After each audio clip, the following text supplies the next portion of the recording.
Yo! It is episode 133 of the Until Next Week podcast. Dane, you're back. We've never recorded a podcast before. We've never recorded in advance, and whenever you listened last week, Dane was definitely back from Canada. They tried to keep me there. Did they? Yes. They patted me down in the airport and searched my bag. And they didn't even have to do that. They found my pliers. Was that at the Starbucks or is that in security? Both? Yeah. Just so you know, we are back to 5 stars on Spotify. They said it couldn't be done. They really did, and we'll kind of dig into that a little bit later. I'm not scared of Spotify. Samuel is. It's not Spotify. Samuel's it's the people scared of leaving Spotify. the reviews on Spotify. And one last thing that I'm not scared of, our new country. Who do you think it is?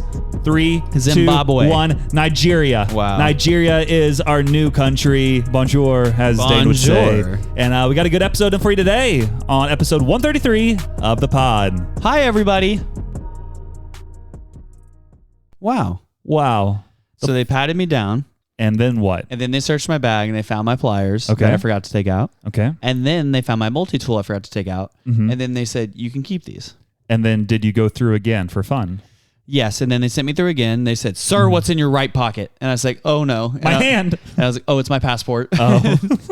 They were like, okay, put that on the belt. And I was like, okay. Did you have to take off your shoes when you went through? Yeah. You know what? You don't have to do that anymore. I know. They told me while I was there. They said in like 2 weeks, you're not going to have to do this anymore. And I was like, well, I'm not doing it now. And then they tackled me. Which is crazy because this was your first time ever on a plane. Yes. So you almost made it without ever having to take off your shoes in TSA. Sure. Was it the worst? 1 out of 10 experience being on a plane. Like number one being like the best of the best? I would give number 1 like the other, like 0's the worst rating. Okay. So this is not a good experience overall. Oh, I hated flying. Did you cry? No, I didn't cry. I wanted to cry on my 3rd flight. Do you want to break down a little bit of your flight travels this past week? Well, so I went flying and I went through the thingy and then they were like, go sit in this tiny place. And then the dude next to me only watched his phone. What was the thingy again? I don't know. Are you talking like security? I went through security. Okay. Then I went through TSA. Mm-hmm. Then I got onto the plane and I sat next to a dude I didn't know. And then I was like, what's he going to do? Should I talk to him? And then he put his headphones in and got on his laptop. And then you're like, can I tell you about Jesus? Well, and then I kept looking past him trying to look out the window. And I don't think he liked that. But he didn't know it was my only time on a plane. Oh, wait. So you didn't have a window seat? No, well, I had a window seat my very last time. But, okay. So was that kind of cool? Well, I'll tell you in a second. Okay. And then they gave me a free Diet Coke. That's the only reason it wasn't a 0. And what snack did you grab? I got the savory one. So like pretzels? It's like Gargettos, essentially. Nice. Yeah, because the other one was like a syrup waffle, which I was like, I don't need no syrup on me. And then it was Those aren't bad. No, I didn't want it. Or I could have gotten dark chocolate covered quinoa crisps. Okay. And I don't need that. And so then... So you were on United, right? I was on United, yeah. Yes. The snacks sounded familiar. Yeah, they were okay. And then flew to Chicago, then flew to Buffalo, then rented a car, and we drove across the border. And it turns out pepper spray is illegal in Canada. Dang it. I know. Then how did you season your food? I didn't have the pepper spray. Who had the pepper spray? Some girl we were with. That checks out. And so they were like, no, we have nothing to declare, and we're just visiting friends. And I was like, kind of. Mm-hmm. And then we got to Canada. And then on the way back, though, there was a Indian family behind me who had who had a baby and a toddler. The baby would not stop crying, and the parents would do nothing about it. And then the toddler was kicking my seat the entire time. And also, 2 rows in front of me is where they stopped giving the drinks because we had so much turbulence. And one of the stewardesses was like, "We need to sit down right now." Like, I need a Sprite to comfort my tummy. I cannot keep sitting in this turbulence. Yeah. And did you get a $500 discount because you did not get your snacks? I didn't pay for any of it. So you should have complained and got $500 anyway. I know. It was super lame because I was like, dude, I have 2 questions. Number 1, are we going to die? Number 2, where's my Diet Coke? Mm-hmm. And I got neither answered. Which was worse, that you didn't die or that you didn't get your Diet Coke? Well, I didn't want to die if I didn't have a Diet Coke. Okay. So if you would have had your Diet Coke, you would have been fine. Yeah, it would have been whatever happens, like you've kind of hit your peak for that day. It would have been free falling. Man. Baby, I'm free falling. And that's your fault right there. I'm sorry. However, what was it? Oh, yeah, and then the fourth flight was okay, but I got to Chicago the same day that the Cubs absolutely kicked our butts when we lost like 11-2 to them. Well, 2 of those 3 games we played, we put out guys who should not be pitching in the major leagues. True. Eric Fetty, who looked great last year when we traded for him, but now he's like, hey, here's a pitch that's not going to be very fast. It'll probably be right down the middle, and you can hit it a mile. And then also, Miles Michaelis is another Also a bum. He's a nice guy, though. I'm sure he is. He looks beautiful. He's known as the Lizard King when he came over from Japan because I believe he ate a lizard during a bet. So that's kind of cool. But he did give up the most home runs, I don't know, in Cardinals history, maybe? Yeah, 6. Yeah, 6. Yeah. But supposedly, it got so bad early on, he just went to the manager and it's like, I can pitch as many innings as you need. Because at that point, it's like, we're not going to win. Like, I'll just keep throwing pitches. Like, who cares if they hit the ball a mile? I'll wear them out, and I'll be fine. I'll just keep going so we can save our bullpen. Yeah, so he did go like 6 innings, but he did give up like 10 runs. Wow. So that was a rough day. And I was in Canada when that was happening. Man. Or not Canada, I was in Chicago. Yeah. What's the difference? Exactly. Both are communist countries. Yeah. Anything else you want to talk about with Canada? Canada, eh? Because you were there during the 4th of July, or you're coming back during the 4th? I came back on the 4th, which was super lame. Mm-hmm. But, so, this gets into our updates of the week. So, I went to Canada and on a mission trip, and what was it? So, we went and visited... Friends. This church. Is what you said. We did not visit friends. We made friends. Are you saying you lied to TSA? I did not lie. Or not TSA, I guess the border. Border Patrol. Control. Border Control. Is it Control or Patrol? Both. Cool. And so then the first day we get there and we're like going to a church and they were like, or the pastor Justin, he was like, man, we're going to have so many people here today. I don't know how we're going to do it. And I was like, well, how many do you think you're going to have? And he goes like 60. You're like, hold my Mountain Dew. I was like, Justin, you're going to be okay. Yeah. And then he goes, well, what are we going to do for childcare? And I was like, well, how many kids are you going to have? And he goes, I don't know. 60. Probably 15. And I was like, Justin, I can watch 15 kids myself. I was like, and you're going to send like 5 of us out here with these kids. It's going to be too many. You're like, I watch American children. They are much more rambunctious than any of these Canadians. I was like, Justin, I watch 150 kids a week. Like something like that with 4 or 5 of us. Did you actually tell him that? No, I didn't tell him that. You should have. I should have. Totally flexed. Yeah, it went crazy. Yeah. But so I didn't get to sit into their gathering, but I went down to childcare because they were like, or he goes, who wants to serve childcare? And they all looked at me and I was like, yeah, it's kind of my profession that I do. And so I go down there with the kids and the kids all like, you know, in America, like you don't let your kids like run out into the random streets and like run way ahead of you. You keep them in your sight and stuff. That kind of checks out. Not Canadian kids. They just do whatever. They took off. And then I was looking at the other like leaders that were with us who served at this church and they like were not concerned at all. And like I could not see the kids. They were gone. And like they left the building or we ran down to this park. Oh, Yeah. well, But that's your first mistake. Park was like 3 blocks away. Well, they're like, help, there's this American man that won't like leave us alone. Well, and then I get down there and they're like, we want to play soccer. And because they didn't want to play basketball or any of the games, they just wanted to play soccer. They had soccer courts too, which was crazy. And weird. It was weird. And I said, wow, do you want me to play with you? And they said, do you play soccer? And I said, not really. And they said, don't play with us then. Are you serious? Yeah. That's so rude. And I said, I could probably beat you guys. And they said, okay, let's play 1-on-5. You're the one. Did you win? No. But were they good? They weren't good. I was way better. And they just had so many of them. Yeah, there was just 5. And so like I would go down the field and then like how old are these kids? They were anywhere from 5 to 15. 15 for childcare is wild. I know. It's like, why are you in childcare? I'm like, go sit in the gathering. You're 15 years old. Yeah. Like anybody over like realistically like 10 to 12, just go to the gathering. Yeah. I mean, that's kind of what we do. If you're out of middle school, if you're in high school, just go to the gathering. Yeah.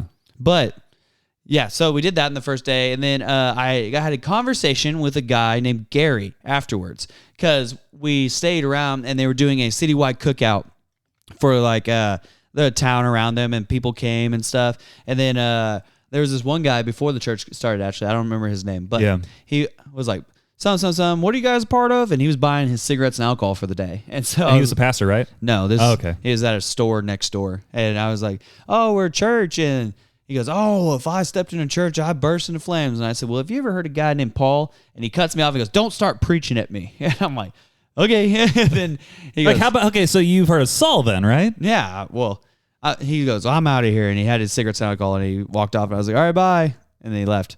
But then I talked to Gary after church and they were doing a cookout. And we talked for 2.5 hours about his life. And now he had this surgery that he almost died in. And I was like, well, Gary, you're talking to the wrong guy. Yeah. Because I'm like, you can pick one of these 3 options and I'll just start talking about suffering in my life. And I told him how I was essentially a youth pastor, and he was like, oh, you have those in America? Like somebody who just pastors your youth? And I was like, yeah, that's super common. And then he goes, that's crazy. And I'm just so impressed with like the work that you're doing. And kept going on about that. And he goes, and you're like, let me tell you, I have a podcast. Well, he goes, wait here.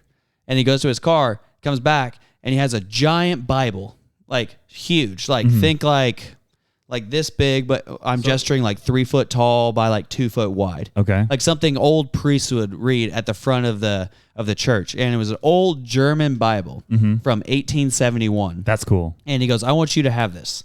Wait. Yeah. How did you get it back? Yeah. That's cool. And it was really hard. I had to check a bag on my way back. But so Gary cost me $40 on my way back, so that was lame. He's been trying to get rid of that forever. Low key. It's like this guy, he'll take it. No, I didn't understand anything in the Bible except for it said October Day 1871. So something in October 1871. And I was like, dang, that's cool. And then they had a old print of the pastor that had pastored this German church. And Gary goes, my grandfather gave this to me, and I want to give it to you. And Gary himself is 77 years old. And so his grandfather's from the 1800s. And so his grandfather gave him that. And then Gary said, I want you to have it. And so I brought it back and I have it now. Not with me right here, but I have it. And I'm like, this is crazy. And so I got to keep that. And then Monday, we went and did homelessness de-escalation training. And then we did hand out lemonade to homeless people and got to talk to them. Met a lady named Peggy. She really didn't like Jesus or Christians in general. Did you try to preach to her also? Oh, yeah. How did that go? Well, I went up to her and I was like, Peggy, like, do you go church? Have you heard of Paul? Well, I was like, what are you doing here? How's your life going? Do you go to church around here? Yeah, I used to go to church, and now I can't stand the church. I was like, why is that? She goes, they're so judgmental, and there's so much bad in this world. How could there possibly be a God? You're like, hold my earrings. Yeah, I'm like, well, listen, Peggy. First off, I have cancer, and then one of the other girls I was with goes, yeah, one of my friends was killed recently, and we were like, but we still believe in Jesus, and in fact, he's the only good in this world. He wasn't the one who caused that bad that happened. And she goes, I don't want to hear it. And then she just didn't want it. And then I was like, well, are you longing for a day where there's no suffering or crying or anything like that? She goes, yeah, but I know it's never going to happen. And I was like, well, it will happen whenever heaven comes to fruition. And she goes, that's not going to happen. I was like, yes, it is. Then I was like, well, have you ever been sitting in nature and just thinking about how beautiful like the birds and the trees are, and how like somehow randomly you've been able to get enough money and enough food, and like you've had all this stuff provided for you, and like it just, things keep breaking the like exact way that you need them to somehow. Yeah. And she goes, nope. And I'm like, okay. And I was like, well, it has. And like, you've had enough food. And even like this moment led us to talking to you right now. And do you think that just was random? We randomly ran into you? Or do you think we just were sent by somebody on a mission trip? And she goes, well, I don't care what you were sent on. And I'm like, okay.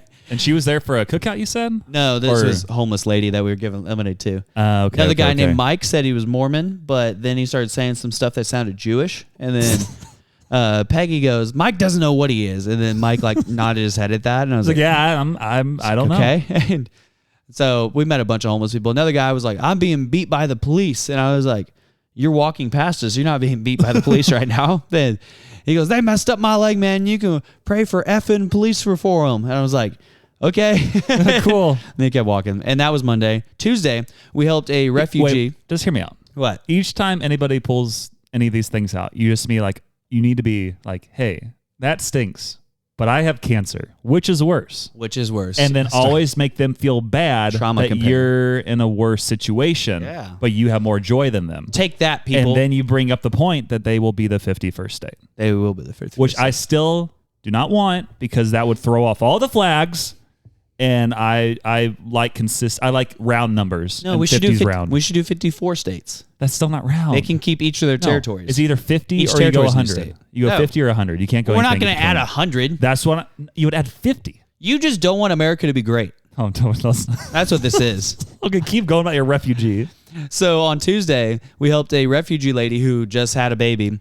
She was living in an apartment that was about the size of this room that we're in right now. And this is about a 10 foot by 12 foot room. Give or take, yeah. Yeah. And so that was her whole apartment. And she shared a, what's it called? A kitchen with 20 other people who also rented rooms in this apartment, allegedly. They all smoked inside, and it smelled like cat pee. Yeah. And so we helped her move from that place to the 15th floor of like this 2-bedroom apartment that overlooked Lake Ontario. And it was really pretty and really cool. And she was like, thank you guys so much. I don't know how I would have been able to do anything without you guys. And we were like, yeah, for sure. Like you actually didn't have that much stuff. So it wasn't that crazy hard. And there was an elevator. So it wasn't crazy hard. And then Tuesday night was July 1st. And July 1st was their Canada Day. So their Independence Day was July 1st from Great Britain as well. So we had that in common. That's cool. And we went to this park called Bayfront Park where you overlook Lake Ontario. And that was pretty cool. And we got there at 5:30 and there was already tons of people there. Yeah. And probably 30,000 people there. And then there was 15 food trucks that were there. And then we were given water bottles by this agency that we're with called Send Relief, who kind of helps out refugees or like homelessness within refugees and homelessness and just overall like inner city people. And so we're with this Send Relief program, and then they gave us water bottles with Bible verses on them. And I was like, okay, we're going to go talk to people and then bring up Jesus that way. And I was like, here's a water bottle, here's a water bottle. And I'm meeting all these different people. And then we ran out of water bottles, and I was like, okay, well, now what are we going to do? What's going to be our excuse? And so I was like, there's all these food trucks. So we're going to go stand in line, pretend like we're going to order something, and then we're going to just ask the person behind us, hey, like, do you know what to order here? Like, blah, blah, blah. Oh, what's your name? Where are you from? Oh, hey, do you go to church around here? We're looking for a church. And then I did that at every single food truck. Did you ever get food? Eventually, yeah. Like, never mind. I got to go now. But the first, 14, no. We just got out of line and then would do that. And so that... And pull out your little list. Checked off. Got that one done. I'm sure some people are mad. They're probably looking like, what? This guy just went to the other food line. Oh, yeah. What in the world? Does he think I smell? They probably saw us coming, too, in the next ones. It was crazy. Because you had I Love Jesus shirts on, and then you were wearing American flag caps. Nope. Okay. None of that. Okay. But this one girl that we were with, she we had just talked about how we don't want to escalate problems with people in Canada, but she kept bringing up Trump in Canada. Was it someone in your group or elsewhere? In our group? Why was she bringing Trump up? Because it gets into my grinds my gears in a second. Yeah. Okay. But so then after we went through all the food lines, I was like, okay, now what's my in? How am I going to talk to people? And I noticed that a lot of people had dogs. And so I was like, okay, here's what I'm going to do. I'm going to go up and Kidnap ask them. their dog. Yes, close. Mm-hmm. No, I'm going to go up and ask them, like, can I pet your dog? And when I do that, I'm going to be like, where are you from? This and that. Oh, do you go to church around here? Like, what do you think about church? And yeah. So that was really cool. And then we went up to these high school kids, and I saw one of them wearing a St. Louis Cardinals hat. Oh, snap. And I was like, no way. And they were like some of the only white people we saw in Canada. White people is a super minority in Canada. It was crazy. Who's there? It was a lot of like Indian people, Middle Eastern people, a lot of black people, a lot of like... I honestly did not know any of this. Oh, yeah. There was very few white people. That's crazy. Like, it wasn't like uncommon. It's not crazy, but that's not what I pictured in my mind. Yeah. Yeah. It would be like it wasn't uncommon to see a white person, but like... It was more of like a Chicago vibe. Meh. But no. It was more like in Springfield, the way we see black people in Springfield. Yeah. Like occasionally you'll see a black person. So like the reverse. Yeah, the reverse. Occasionally like, oh, there's a white person. Okay. Interesting. That's cool. Like, oh yeah, there's a white person. And I was just like, whatever. But I probably only talked to a handful of white people in Canada. Mm-hmm. And all the people we were with weren't really white. So that was cool. And then, the high schoolers, one was wearing a St. Louis Cardinals hat. And I go, hey, do you root for the Cardinals? And then he goes, no, I don't even know who these guys are. I just like their symbol. And I was like, really? Those people. I was like, well, I'm from the state. Have you heard of Nelly? He's a rapper. He likes that symbol too. And probably hasn't. And then you have to get to Jesus somehow there from Nelly. Well, you go from Nelly to Kanye West, who sings Jesus Walks, and then you talk about Jesus. Dang it. There we go. Well, how would I get from Nelly to Kanye West? They're both rappers. Hey, you know how Nelly's black? You know who else is black? No. I said both Samuel rappers. wants me to do. I said both rappers. I think it was pretty clear how I got from Nelly to Kanye. That's what Samuel wants me to do. No, you keep going. So then the high schoolers were sitting there talking, and I was like, "Oh, well, I'm from the state that team's from. That team's from, yeah." And then there was, I asked him. I asked all the people this. I was like, "So what do you guys like think of Americans?" And then they said, "Are we gonna get in trouble?" And I was like, "In trouble for what? Are we gonna like bring you back to America and like arrest you?" And I was like, "No, we can't do that." I was like, "No, I'm just like curious. We're up here. We're from the States, and so I just want to know what everybody thinks of America." And then they go, "So there's school shootings every day?" And I go, you're like, first thing they said, I go, "No, but that does happen." And they go, second thing they say is, "So you guys are deporting everybody?" And I'm like, "No." I mean, you're like, funny you mentioned that. That's why I'm here. I was like, I don't know anybody who's personally been deported, but I think that is happening, yes. And then they were like, yeah, and your guys' tariffs are making everything more expensive. And I was like, yes, that's also true. And then they said, also, you guys are loud. And I was like, well, like I can't hear. That's why I'm loud. Yeah. And then they're like, so do you guys have guns on you right now? And I was like, no, your country wouldn't let us have them. So that's how our conversation went with these high schoolers. Okay. Well, I made them all tell me what they wanted to be. One kid really knew his sports stuff. He wanted to be a sportscaster. And he goes, yeah, one of my things I really want to do is go to every MLB park. And he goes, I want to go to PNC. I want to go to Yankee Stadium. I want to go to Fenway. And you're like, do you know there's a team in Canada? Yeah, well, he's already been there. Yeah. And like we also stole your other Canadian team, the Expos. They're now the Washington, D.C. Nationals.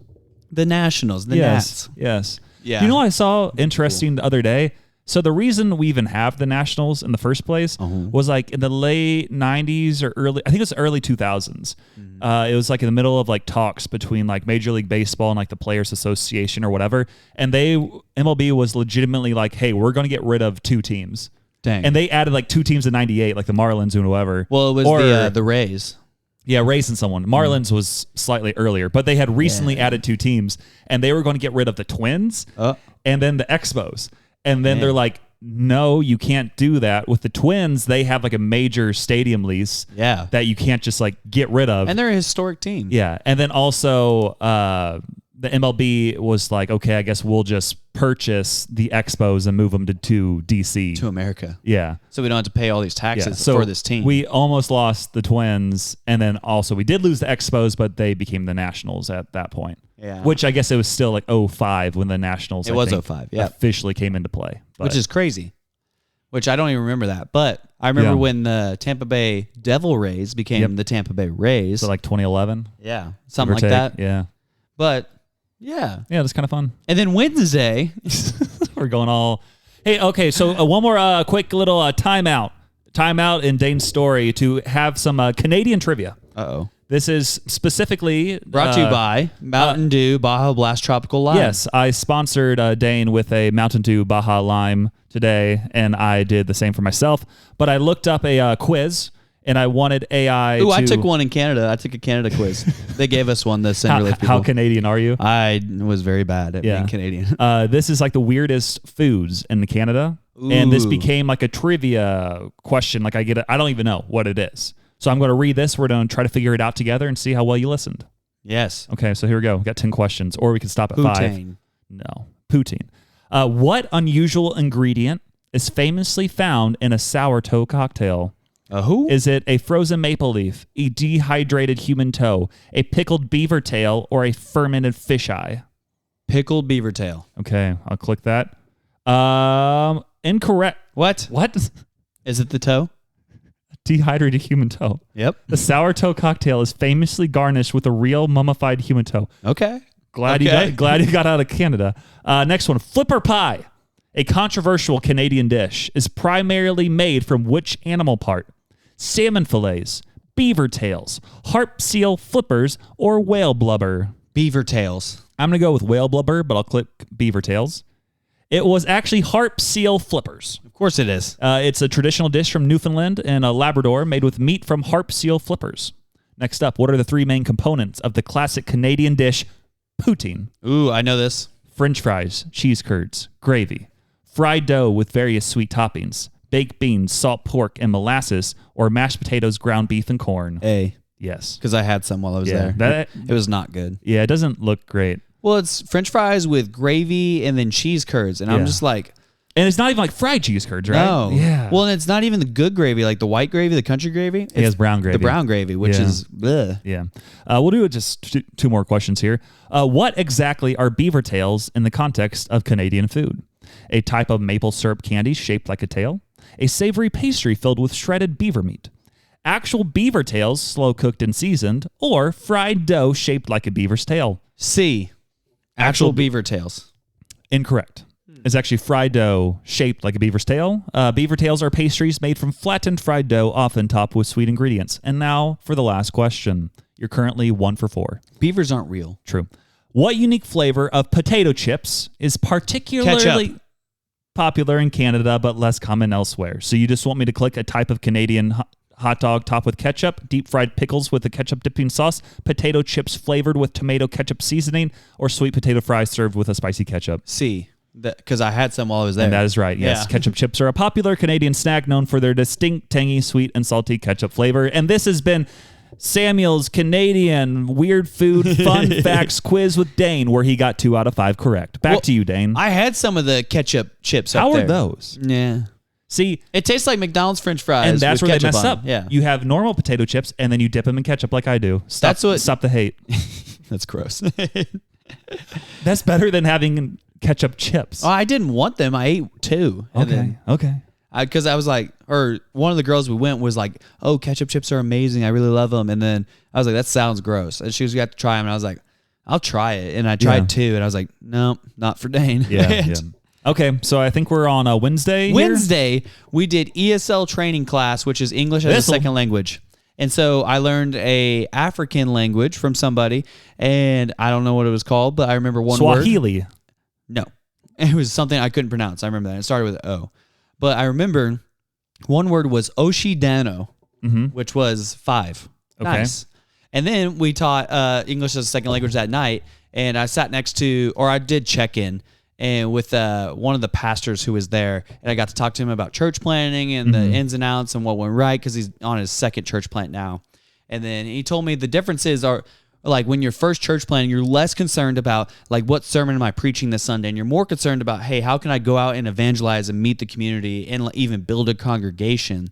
And then after, or like even before that, you're worried about logistically, like, where are we going to meet? How are we going to meet? How long are we going to meet? Can we do this? Do we even have a band? And so it was really cool.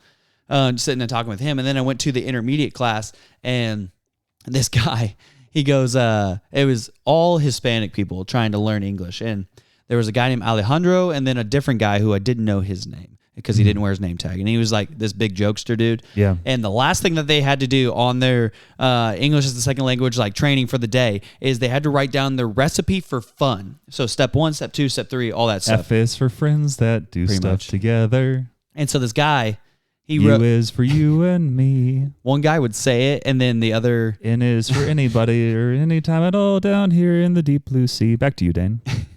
F is for fire throughout the city. U is for uranium. Bombs. N is for no survivors. Down in the deep blue sea. Okay, back to you. So this guy... So one person will say their recipe for fun, and the other one is writing it down in English. And so the guy goes, okay, so... first thing that I do is I make sure my wife is in the mood. And then and then he goes, after that, we smoke something. And I'm like, okay. And then he goes, and then after that, we have some beers. And I go, okay. And then the next guy, his English was a little more broken. He goes, I go get my favorite tacos, and then we go play soccer outside. And I go, okay, cool. I was like, I would do that. And then they were like, what about yours? And I was like, oh, man, I would listen to country music. Then I would get some sodas, and the first guy goes, no beers? And I go, no beers for Dane. And they were like, okay. And then I was like, yeah, and then I want to hang out with my friends and stuff after that. And they go, okay, that sounds great. And then that was Wednesday night. And then Thursday we went to downtown Toronto, Chinatown, bought a bunch of stuff that I shouldn't have bought probably. And then... what did you buy that you shouldn't have bought? Well, so in Toronto, in all these shops, everything was... Well, first off, all of the money that price tags on it, there's Canadian money, then there's American money. And then you're like, here's American money. And they're like, we can't take that. You're like, why? This is the best money. No, one guy took it. He goes, I tried to buy this like maple leaf shaped maple syrup because I thought it'd be cool. And then it said 20 Canadian dollars on it. And I walked up to the guy in Chinatown and said, can I give you 20 American dollars for this? And he goes, huh? And then I just pulled out the $20 bill and I said, $20? And he goes, Okay. I just gave him the $20. Because Canadian money is worth more? So, no, yes. Well, it's more expensive. So if you got it for a discount. If you were to spend, if it said $75 on their Canadian, whatever it is that you're buying, it's going to be about 55-ish American dollars. Okay. Yeah. So like I probably overpaid for that thing. Yeah, you overpaid then. Yeah. But I didn't know that at the time. So he's like, I'll take that. Yes. And I'm like, okay, cool. And then I bought a Kobe Bryant thing. All the shops had throwback things. They didn't have any current things. I'm assuming it was all like fake. No, I don't know if it was fake, but it was like you would find like a Chad Ochocinco jersey. You would find a Mike Vick jersey. Yeah. You would find everything from 2000 to 2005. O.J. Simpson. No. You would Aaron find Hernandez. Emmitt Smith jerseys. Yeah. And then we flew back on Friday, which was July 4th. And that was it. Whenever you entered the U.S. on the plane, did fireworks go off immediately, or how long did it take? Well, we drove across the border. So we... so you had to drive across the border. So when you went back through, did fireworks go off? Well, this was cool. We drove back through Niagara Falls, and so I got to go see Niagara Falls. Super overrated. It was okay. I mean, it's just a lot of water. That's all it is. It was misting on you the whole time you were standing there, and they were kind of small, I'll be honest. And I was on the Canadian side. You're like, which is supposed to be the better side. And then... Did you try the U.S. side? It might have helped. Yeah, I went over there. It was worse. Dang, that stinks. Yeah, because you can't really see it from the U.S. side. That's kind of how I feel with some of those deals where it's like, this was probably cooler if I just imagined it. Yeah. Same thing with like the heads. I'm going blank. Oh, Mount Rushmore? Yeah, I've heard that's pretty anticlimactic. Yeah. Because like I'm standing there and in my head I envision Niagara Falls as like this big like whoosh, like all you can hear is like the waterfall. But I could totally hear everybody next to me, and it was kind of raining on me because of the mist. And I was like, yeah, that's okay. All right. And then the person who was driving us was like, hey, I'll drive to the other side. You guys can walk across the border. It's kind of cool. Yeah. And so we got to do that. And there's a tiny sign that says you're now, this is international line. You're now entering the United States. So they just don't care. You don't have to go through security anymore. No, like 10 feet further, there was a border thing. That was like you had to go through. Dang.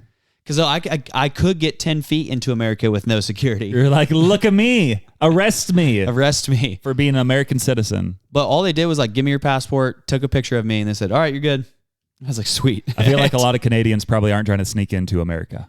I don't know. Little boat. And nobody. Oh. Yeah. A lot of people. No, not a lot of people said But one of the girls we were with was like, we were in Dollarama, which is their Dollar Tree. Mm-hmm. And she's wanting to buy postcards there. And she goes, hey, Siri, where can I buy postcards in Canada? And then I said, I always worked that into everything I said to Canadian people. I was like, how you doing, Mm-hmm. So is the answer A, B, C, or D? D. A. But that was Canada. It was fun. Nice. It was crazy. And that's been our episode this week. Basically. Just pretty much. Few quick updates for myself. So yeah, it was the 4th of July this past week. Obviously, Dane was in Canada for most of all that. For the 4th, I went with Lauren and some of her family to like this very bougie kind of like golfing community, like not far from St. Louis. It's called about to be you. It's called like Innsbruck. I don't know. I don't really know. It's they have like fishing lakes. I'm like, what's the point? Fishing isn't real. I don't care about fishing lakes. Like it's okay, swim around, but I want to get on a boat and I want to go crazy and I want to have, I guess, for just the vibes, have an American flag off the back and go as fast as I can while I'm tubing. And I want to sing Buy Me a Boat while I'm on this boat. Or I'm on a boat.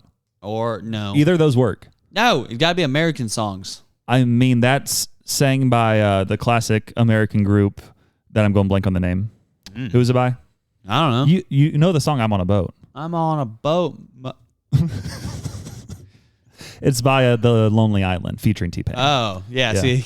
But I mean, we still got to swim around a little bit. And then they also had like a paddleboard and such. And then besides that, had a lot of good food. Specifically, one of the nights I ate like so many pieces of like scallops. Did you try to drown Lauren? I have to say, for legal reasons, no. Did she try to drown you? For legal reasons, she had no chance.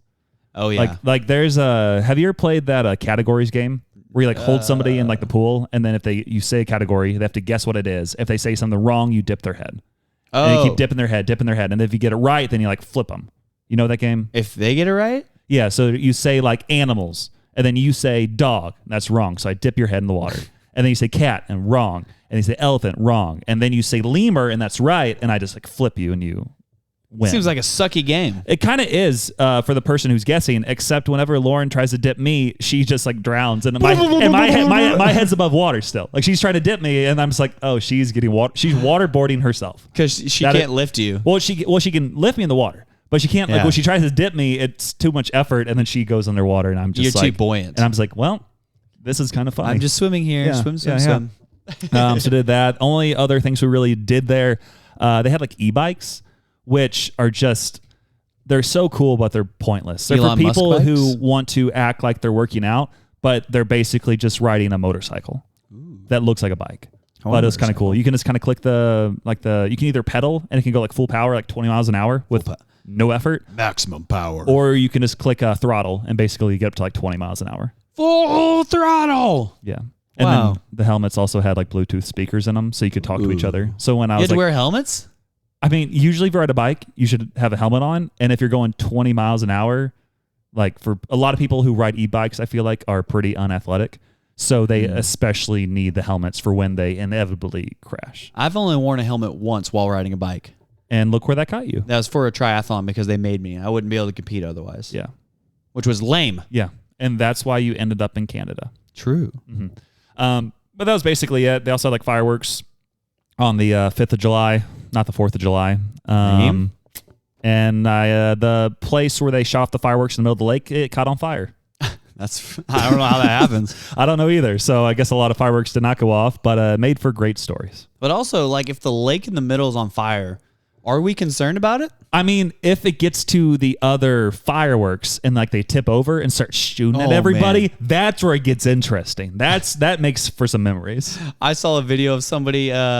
They were holding a firework in their hand. Back it up, Terry. And it was somebody else. And they go, ow, ow, ow, and they drop it, and then it falls on the ground, shoots into a fireworks store. And goes off and then proceeds to light the entire store. And that's when everything literally blows up. It literally blew up, yeah. I mean, they all kept going off. Windows were breaking. The roof was on fire now. That did not happen, fortunately. To you. But that, again, would have made for a better story. So that was basically all of the 4th. Something else that was kind of cool was Friday Pickleball. Samuel 14434. If you want to get $5 off your order of 2 paddles, change your name to Samuel 14434. Or you're scared. I'm going to either tat it on my chest, or I could just get a T-shirt that says it. No, change your name to it. Samuel 14434 for legal reasons. Sin. Which would be great until they're like, hey, we actually have to change the codes. And I'm like, I tatted it on my forehead. No, I can't. Change your name. Okay, I will. But they changed how they do like reward systems. So they still do the normal thing where if you use the code, then I get like some kickback. But then they're like, hey, for every like 5 or like 10 orders or 5 orders, we'll send you like a free Friday Pickleball hat, which I'm wearing. No, you're not. And then it's like for every like 10 orders, we'll send you like this paddle. And then for every like 20 orders, we'll send you this even better paddle. And then for every like 30 orders, we'll send you this really cool like leather or like faux pas leather or whatever it is. I want leather. Friday Pickleball like bag. And then if you get up to 50, then you get our best paddle. And because they just started this, I had already had several orders and I emailed them and they're like, yes, we will send you everything. And I'm like, that is fun. Everything. Yeah. So now I'm just decked out on Friday Pickleball everything, except I wish they would have had a T-shirt they sent me. That would have been cool. But I am wearing the hat. It's pretty clean, pretty nice. You can get one for $15 online. So add that to your order of 2 pickleball paddles with Samuel 14434 and live life to your fullest and be the best pickleball self you can be. This has been sponsored by Samuel 14434 with Friday Pickleball. Samuel 14434 Sin. That's it. Yeah, that's it. And then the only other thing that was really that cool that happened this week was I went to see the new Brad Pitt F1 movie. Is it actually good? It actually is pretty good. I got invited to watch that, but I was like, he's the broke boy. Yeah. I went to Imax, so I'm like hecka loaded because that's super expensive. Except if you go to AMC theaters on Tuesday or Wednesday, you get like roughly half off the ticket price. So that which makes nice. It what? It was closer to like $13 a ticket. So it's $26 otherwise? For IMAX. The fees are tricky. You won't be finding me. I think it's like $18, and then they take off half of that, but then all the fees make it trippy. I have a handshake and a smile. What can that get me? You can sneak in. Or you can be like the cleaning crew and then just sit down and watch the movie. I snuck in like 2 tacos one time. I brought in the Celsius. You would drink a Celsius at a movie. Well, the reason was that we went to the movie at 8 p.m. Oh, my goodness. During the work week, and there's like 30 minutes of previews, and then it's a 2.5-hour movie. And I had very little sleep the night before, so I was like, And you had very little sleep that night, too. Yeah. But with it being such a stimulating screen, with it being IMAX, you're like, I cannot fall asleep because I'm in the movie. Like, have you ever been to an IMAX movie? Yeah. How close? I think I watched Napoleon in there. How close is too close, do you think? How many rows back? Oh, man. Or how many rows back do you think you need to be for not to be overwhelming? I certainly don't like the first 2 rows. First 2 is especially aggressive. Yeah, it's very, like anywhere, even not in IMAX. I'm like, I don't like this. Yeah. I don't like the first section, really. I don't want to sit in the first section. I want to sit, like, it breaks where you can walk through the middle. Yeah. And I want that second one right in the middle. Like in the middle of the second section. Middle of the second section. Yeah. That'd be great. So because we got the tickets a little bit later, you can kind of see online. So like everybody's taking the 2 middle seats and like right in the middle of the middle and then like right ahead of it. Oh, yeah. Right ahead of it. Right ahead of it. And then people are starting to go off slightly to the side. And then I was like, Lauren, do you care where we sit? And usually she'd be like, I want to sit back no matter what. And she's like, I don't care. I'm like, you're going to regret this. Front row. So I got the very front of the second section, and we immediately sat down. She's like, I should have taken Dramamine. This is too much motion, like everything. And I'm like, we can move. And she's like, it's okay. And I'm like, we can move. It's like, it's okay. I'm like, we can move. And she's like, it's okay. So we watched the movie right there. So she watched the right side of the screen. I watched the left side of the screen, and then we talked about what was happening because you guys were kissing during the movie. That's not what I said. That's gross, Samuel. Not what I said. Stereotypical lovebirds. But there were children there. It's crazy because you like cannot take in everything that's happening at once. You have to like kind of look, actually turn your head, like turn around, like turn a little bit. So, but it was a good movie overall. I mean, I do recommend seeing it. If you do see it, try to get a loan and see it in IMAX because it does make it much more like it makes it crazy. Why would I go alone? I didn't say go alone. When did I say go alone? I thought you said try to get it alone. Try to get a loan so you can afford it because it's very pricey unless you go Tuesdays or Wednesdays. It's still pricey. Yeah. I can get a whole meal for $13. I don't know if I've ever seen a Brad Pitt movie in theaters. And I'm like, well, I don't think I have, which is kind of crazy, especially with him being from like Springfield, Missouri, or this being his hometown and going to the same high school as myself. Not at the same time. Not at the same time. You're not 85 years old? No, I'm not. But I'm like, I need to see this. That'd be kind of cool. So I don't think I've seen a Brad Pitt movie that I didn't like. I don't. It's kind of weird. Like he has a lot of good movies, but I don't find myself watching his movies that often. Like the only ones I can really think of is this one and then Moneyball, which I don't know. I don't think I saw Moneyball in theaters. Maybe I did. I didn't see it in theaters. Yeah, in theory, I didn't see it. I didn't see it in theaters, but I did like Moneyball. Yeah. And then like I like Fight Club, but obviously I saw that way after the fact because it came out like late 90s. Really? Yeah, it was getting really weird. So I didn't like it. If you watch the whole thing, then it stays really weird. Oh, good. Yeah. But then obviously he's like in Ocean's 11 and several other movies as well. That is true. So yeah, but overall pretty cool. Yo, nope. That's the wrong button. That's not the button. We can just, that's basically all my updates. I mean, I have a few others, but nothing like too crazy. So we can just click the button whenever you're ready. Okay. Oh, it's the orange one. I knew it was the orange one. Oh, ow. You know, that grinds my gears. Grinds my gears is Jake's Body Shop won't let us get a cat. You don't want a cat. I want a cat. You hate the Shmee. I hate the Schmau, but I love regular cats. Daniel Reed, if you're listening, box up Lindsey's cat and send it to Dane. No, and I don't see want what that happens. dying cat. It will survive. It'll actually claw its way out. Daniel somehow. actually thinks that she's dying. Or the Shmee, right? Yeah, the okay, Shmee. Good. Because she's like ripping out of her or something. I don't know. Yeah, so. But what grinds my gears is weed in Canada. I didn't go. Weed in Canada. No, I did not go. You went with a group. Weed.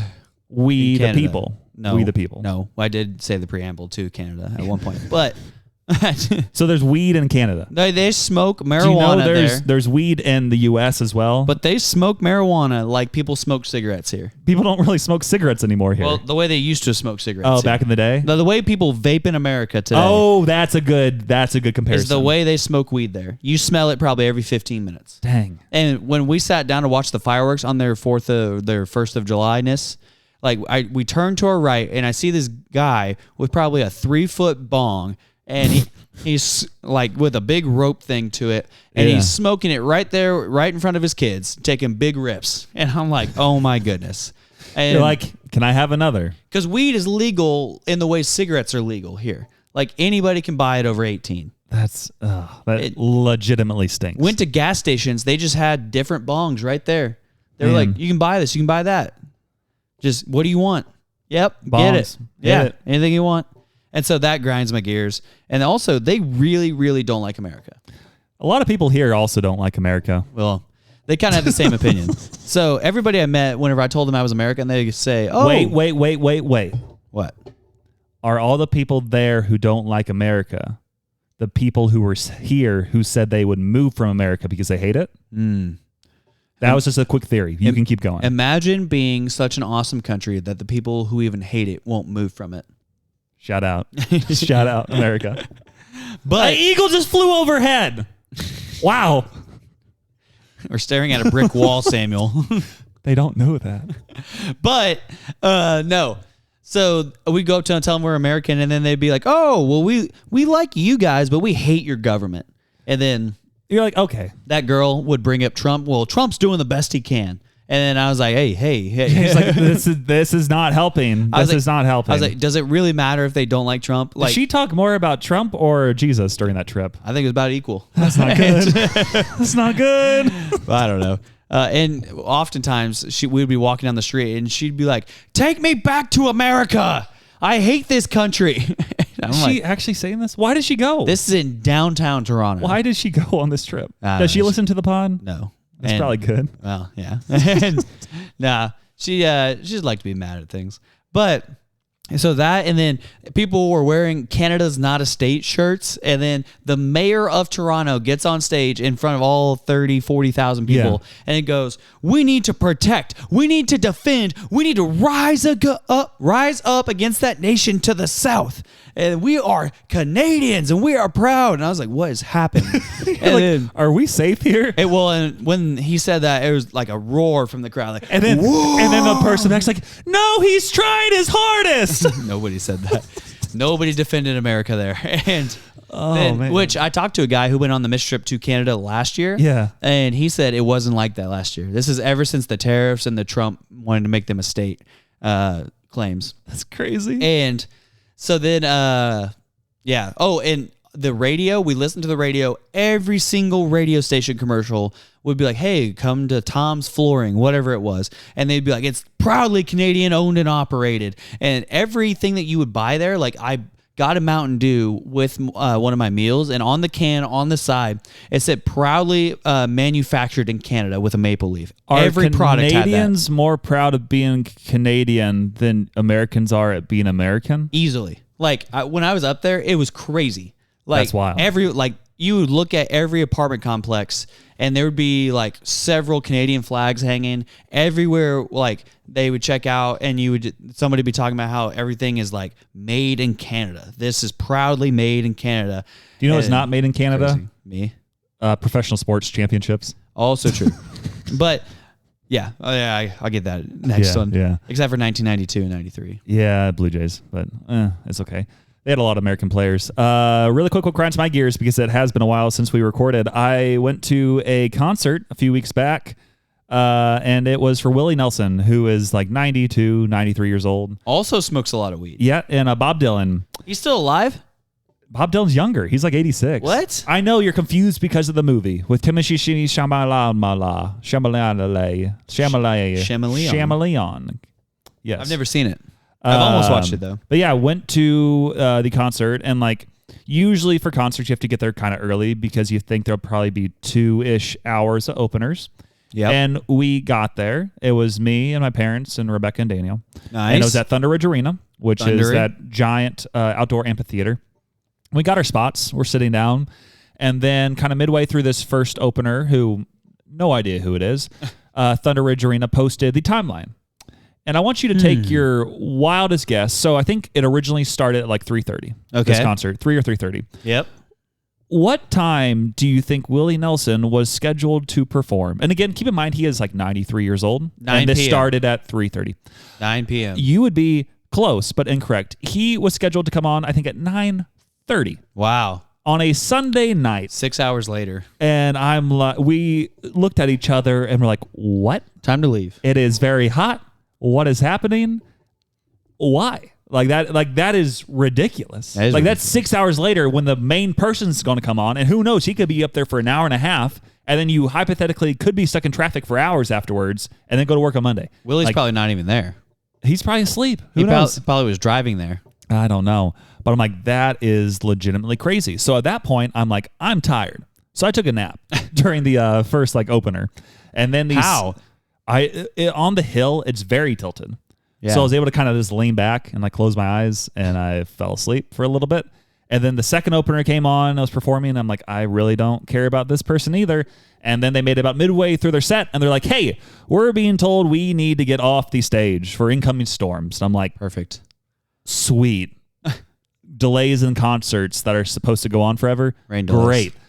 And quickly, my dad was like, this looks like it could be kind of bad. And they're like, everybody evacuate the amphitheater and go to your cars. Oh, yeah. I was in Canada when this happened. I kept getting all these updates, and people were texting about it. Like, is everybody okay? Yeah. And then I came back, and I was like, dang, all these trees are down. I was like, but I didn't have to endure. It was sunny and 75 where I was. So we got in the car, and immediately my dad's like, we got to go somewhere just in case it storms bad because you're in the middle of like open areas.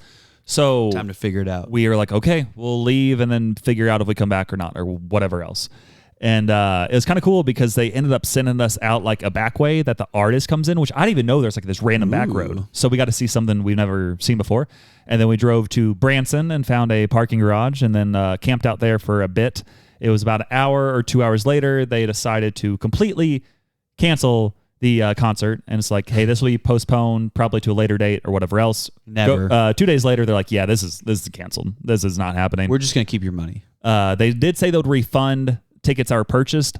Unfortunately, we only purchased one ticket. We won 4 tickets. But there's a chance that maybe we can get those other 4 tickets changed for another concert.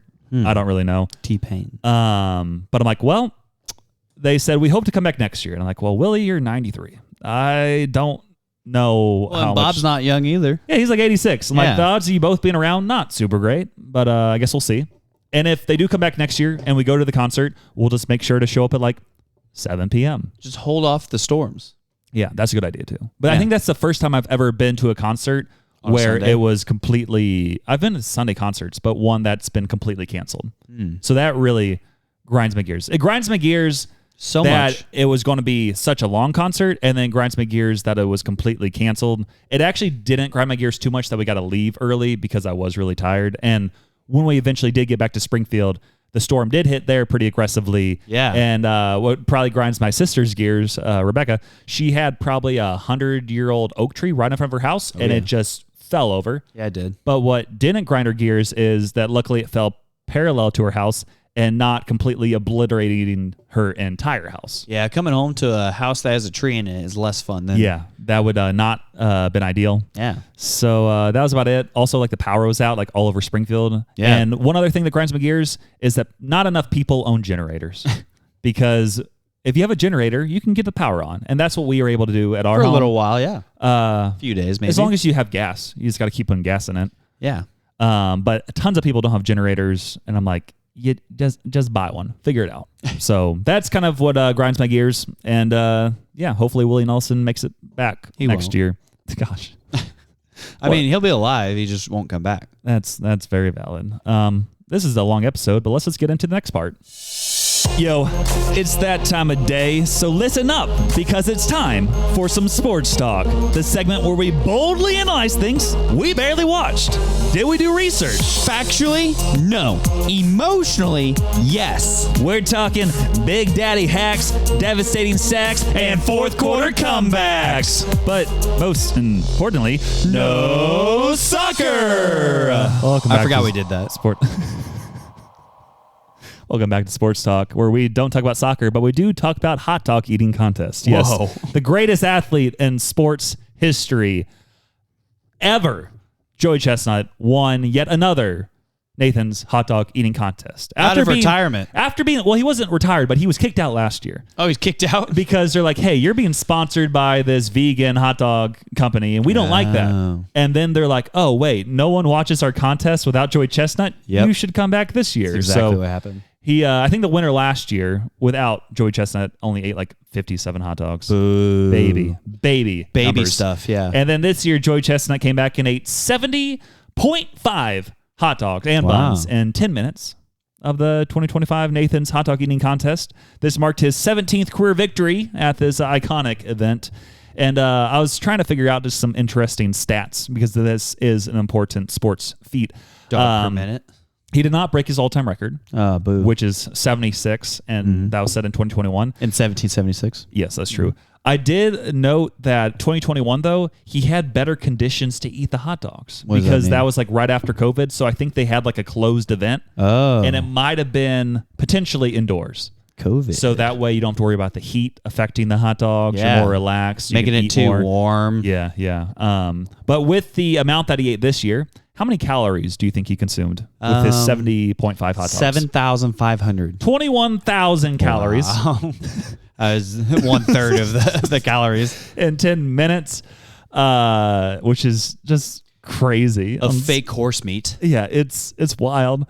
And then the only other things I really looked at was like some rules, because obviously if you eat this many hot dogs, you have to start thinking like, do people like throw up or what happens? Go to the bathroom after this or? Yeah. And I guess if you vomit during the contest, and they call it a reversal of fortune, that leads to... that's what they call it instead of vomiting? Yeah, reversal of fortune. It leads to immediate disqualification. As it should.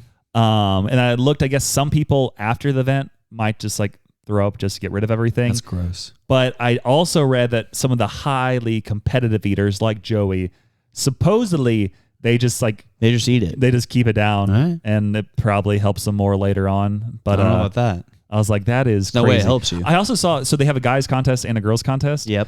How many hot dogs do you think the girl ate? 43. Is that really your guess? Yes. She ate, oh man, I'm trying to find it.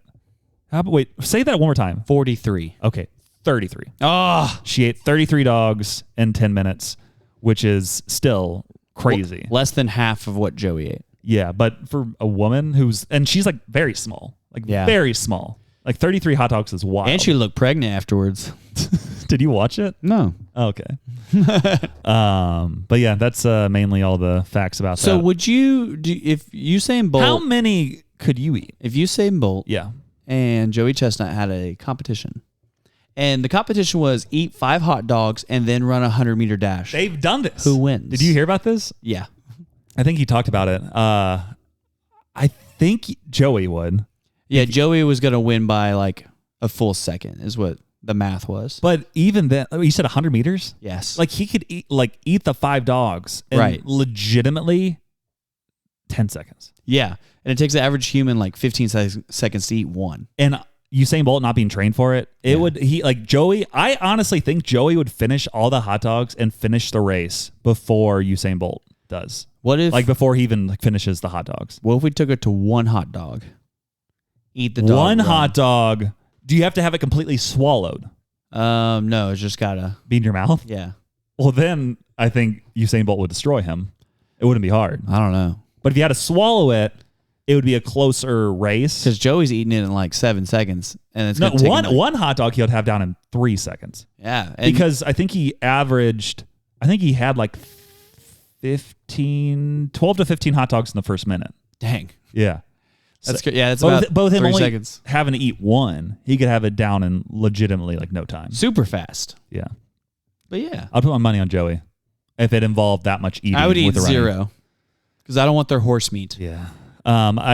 It's kind of crazy because I think I saw the Springfield Cardinals, the AA affiliate. They are a minor league team for the St. Louis Cardinals. They had like a hot dog eating contest with like random local personalities, and I believe local random people. Yeah, and I think they did do it for 10 minutes, and the winner only ate like 5.5 hot dogs. See, that's gross. It's like wild. Like 5.5, and then Joey Chestnut casually eats 70.5. He's got the jaws of a kangaroo It's shark. Joey Jaws Chestnut. Exactly. Yeah. The only other sport update I really had for this week is we did have a wiffle ball game this past week. I think our team's on like a 4 or 5 game winning streak behind the ace pitching of the Samuelson.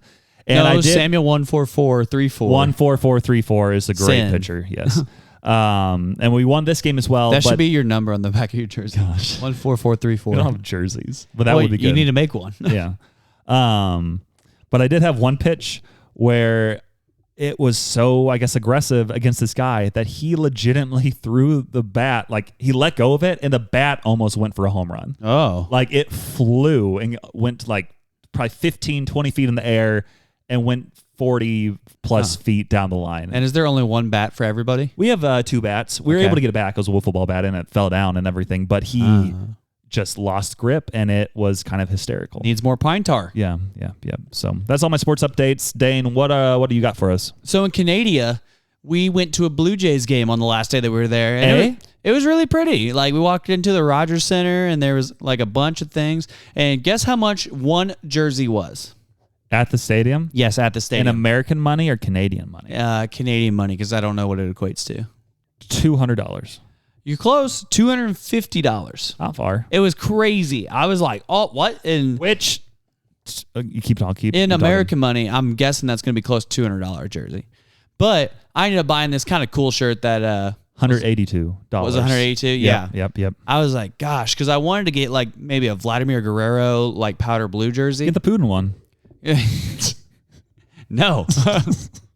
But I ended up getting a different one that just says kind of Blue Jays on the back. I might wear it to church tomorrow. You got a Blue Jays jersey? It's not really a jersey. It's like a jersey, like a shirt jersey? It's not a shirt either. It's made out of like jersey material, but it just says like Toronto on the front and then has big Blue Jays symbol on the back.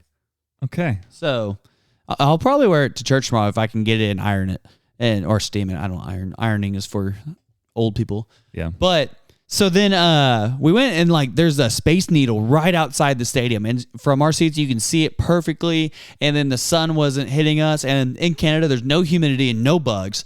So and it was like 75 degrees, and we're watching the baseball game, and I got to see the Blue Jays complete a 4-game sweep of the Yankees, and so I got to see Aaron Judge in person too, and I was like, big man. Yeah. And Vladimir Guerrero Jr., and I was like, and I got some ice cream, and I was sitting there eating it, and I was like, I've definitely had some worse days than this right here. You're like, this is not bad. I'm sitting watching this Space Needle. I'm like, this is really cool, watching the Yankees and Blue Jays play, watching the Yankees lose, more importantly. Did you notice how they have like apartments in Dead Center? Yes, it was hotels. That's so crazy. In Dead Center Field, they had hotels there, and I was like, what is going on over there? That's crazy. I saw people watching it, and then the stadium was probably 90% full. So I was like, wow, on a Thursday evening game. And I was like, this is pretty cool. But it's because the Blue Jays are good and they're playing the Yankees. And so I'm like, the Cardinals could never. They used to, but not anymore. So that was my sports update. Blue Jays games are cool. I checked another stadium off of my bucket list. So the Rogers Center in Toronto. Boom. Blue Jays Stadium. That's awesome. Let's go. And now it's time for something. The main segment. Do you want to push? Where is it? Right there. Push the button. Okay, we've officially thrown the script out the window. It's time for the main segment. And honestly, who knows where this is going? We don't. You don't. God does. But he's not telling. Shout out to Dane joining in. I joined in this week. Yeah, that's cool. That's cool. This week we're going to do a draft. Yes, because Dane successfully made it back from Canada. We're going to draft the top countries that we would want to visit. We'll go 5 each, go back and forth, do a little snake draft. And Dane, I'll let you choose if you want to go first or second. Second, I want 2 countries. Okay, so I get to go first, which means for my first number 1 overall pick for countries that I want to visit, I am going to go with Australia. Boo. And the reason I want to go to Australia is to meet the crocodile hunter's family. Yes, rest in peace. And then also to find 42 Wallaby Way, Sydney. And then go to the dental office. You're going to get spiders as big as our soundboard. Yes. And snakes trying to eat you. Yes. And kangaroos trying to fight Yes. you. And Joey. British people. You said British people? Yes, they were colonized maybe by the I don't want British. to go to Australia. But also the iconic Christian band for King and Country. For King and Country. They are Australian, and they got a cool accent. So I just want to kind of go around and listen to people. Go ahead and stand up with me, Shach. Good day, mate. Shout out to Hillsong, Australia. Yeah. But yeah, Australia seems like it'll be a pretty cool place. Obviously, Wow. I don't want to go to the middle of Australia And the bugs. because I'll probably die from every single animal there. Every animal is going to kill But you. on there. the coast, Scorpions. the coast could be kind of cool. I don't know. I've never been. Okay, I haven't either, which Australia's is why crazy. it's top 5 countries we want to go to. So crazy. Okay, so what do you got, Dane? My number 1 overall pick, which is way better than Samuel's number 1 overall pick, because Samuel's number one pick isn't free. You know what is free? My number 1 pick. USA. The United States of America. I almost said the United States. And I'm like, no, I'll take it sort of seriously. I want to visit the most free country there ever was, who told Britain that they can shove it up there. Their tea harbor. And then their porthole. Exactly. And now we're as free as ever, baby. And if you don't vote for me in the polls next week, you're a communist. That's what. Oh, by the way, Michael Fuller had an offer to come on the podcast today, but he chickened out. I think the exact words were, I don't want to hang around for like an hour and a half in Springfield without you guys. And I can understand his reasoning. And also, it would have been much longer than an hour and a half because we got a little late. He didn't want to be a part of the podcast. That's what this is about. Yeah, it's okay. It's okay. Michael, you'll be on in the future, and I want you on. Wow. Yes. What's your number 2 pick? My number 2 pick of all time in this draft of Canada. countries that we want to visit. I already visited that one now. And so I'm going to take Italy. I hate you. Yes, Italy's I cool. almost said Italy for my first pick, and then I didn't say it. And I should have stuck with it because you weren't going to say Australia. Nope. I hate everything. Now I Australia's have to not- think of a new one. Australia's not in my top 5. Dang it. I had But- Italy for all the pasta. I want to go to Italy because of Rome and the pasta and the really good scenery that's there. And I want to go on the Italy mission trip, but I don't want to go at the same time because I would just want to do sightseeing stuff instead of Jesus stuff. Yeah. I wouldn't. Well, I mean, I want to do both, and I would just be divided if I went. Yeah. So it'd be kind of hard for me to do both while I was there. I could do both, but maybe next year we'll see. Going to Italy would be cool. Yeah. Well, now I'm looking. Oh, that one looks kind of fun. Okay. Are you just looking at a globe right now? I had to figure it out, you know? Yeah, you're just looking at a You globe. took one of my picks, so I had to change my picks. And now, because I don't think you're going to select it, I'm going with... Who is it? Who is it? I knew you guys would still be recording the podcast right now. Michael, we just trashed you. Specifically, Dane trashed you because he's like, Michael didn't want to come on the pod, but he did want to go to Come and Go, which I have not told him about yet. True. Well, you want to know who told me not to come on the pod, to come on for a different time? It was Samuel Sen. Wow. Samuel Sen told me that there was going to be a better time for me to come on and to consider not coming on this week. Because- Even though I suggested it. Because you were like, I don't know if I want to spend like an hour and a half, and we started very late, so you would have had to kill like 3 hours. True. Well, when I got back here, I found out that I actually would have had something to do in Springfield to kill time, but it wasn't until I got back here. 'Cause Dang. I texted someone who told me to meet them here in Kansas City, and when I texted them, they said, oh, I forgot. I went back to Springfield. Wow. I should have texted them earlier. We'll let you quickly, because we're in the middle of a draft, we'll let you choose a country here, but We're we're drafting Dane's top 10 fans or whatever. No, that's coming out. That's soon. This Okay. is Baby Adolf on that list? Yes. hey, no Okay. spoilers. The current draft we're doing is the top countries we would want to visit, and we literally just started it. So you're allowed to have one selection that's taken off both of our list.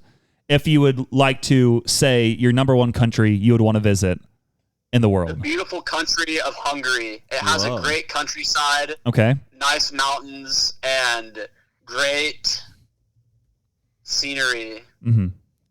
I swam. And also, I just DM'd Pretty Ricky on Instagram. It looked like he was on a date with someone, so I DM'd him and says, "Hello, Pretty Ricky. Dane Biesmeyer sends his regards."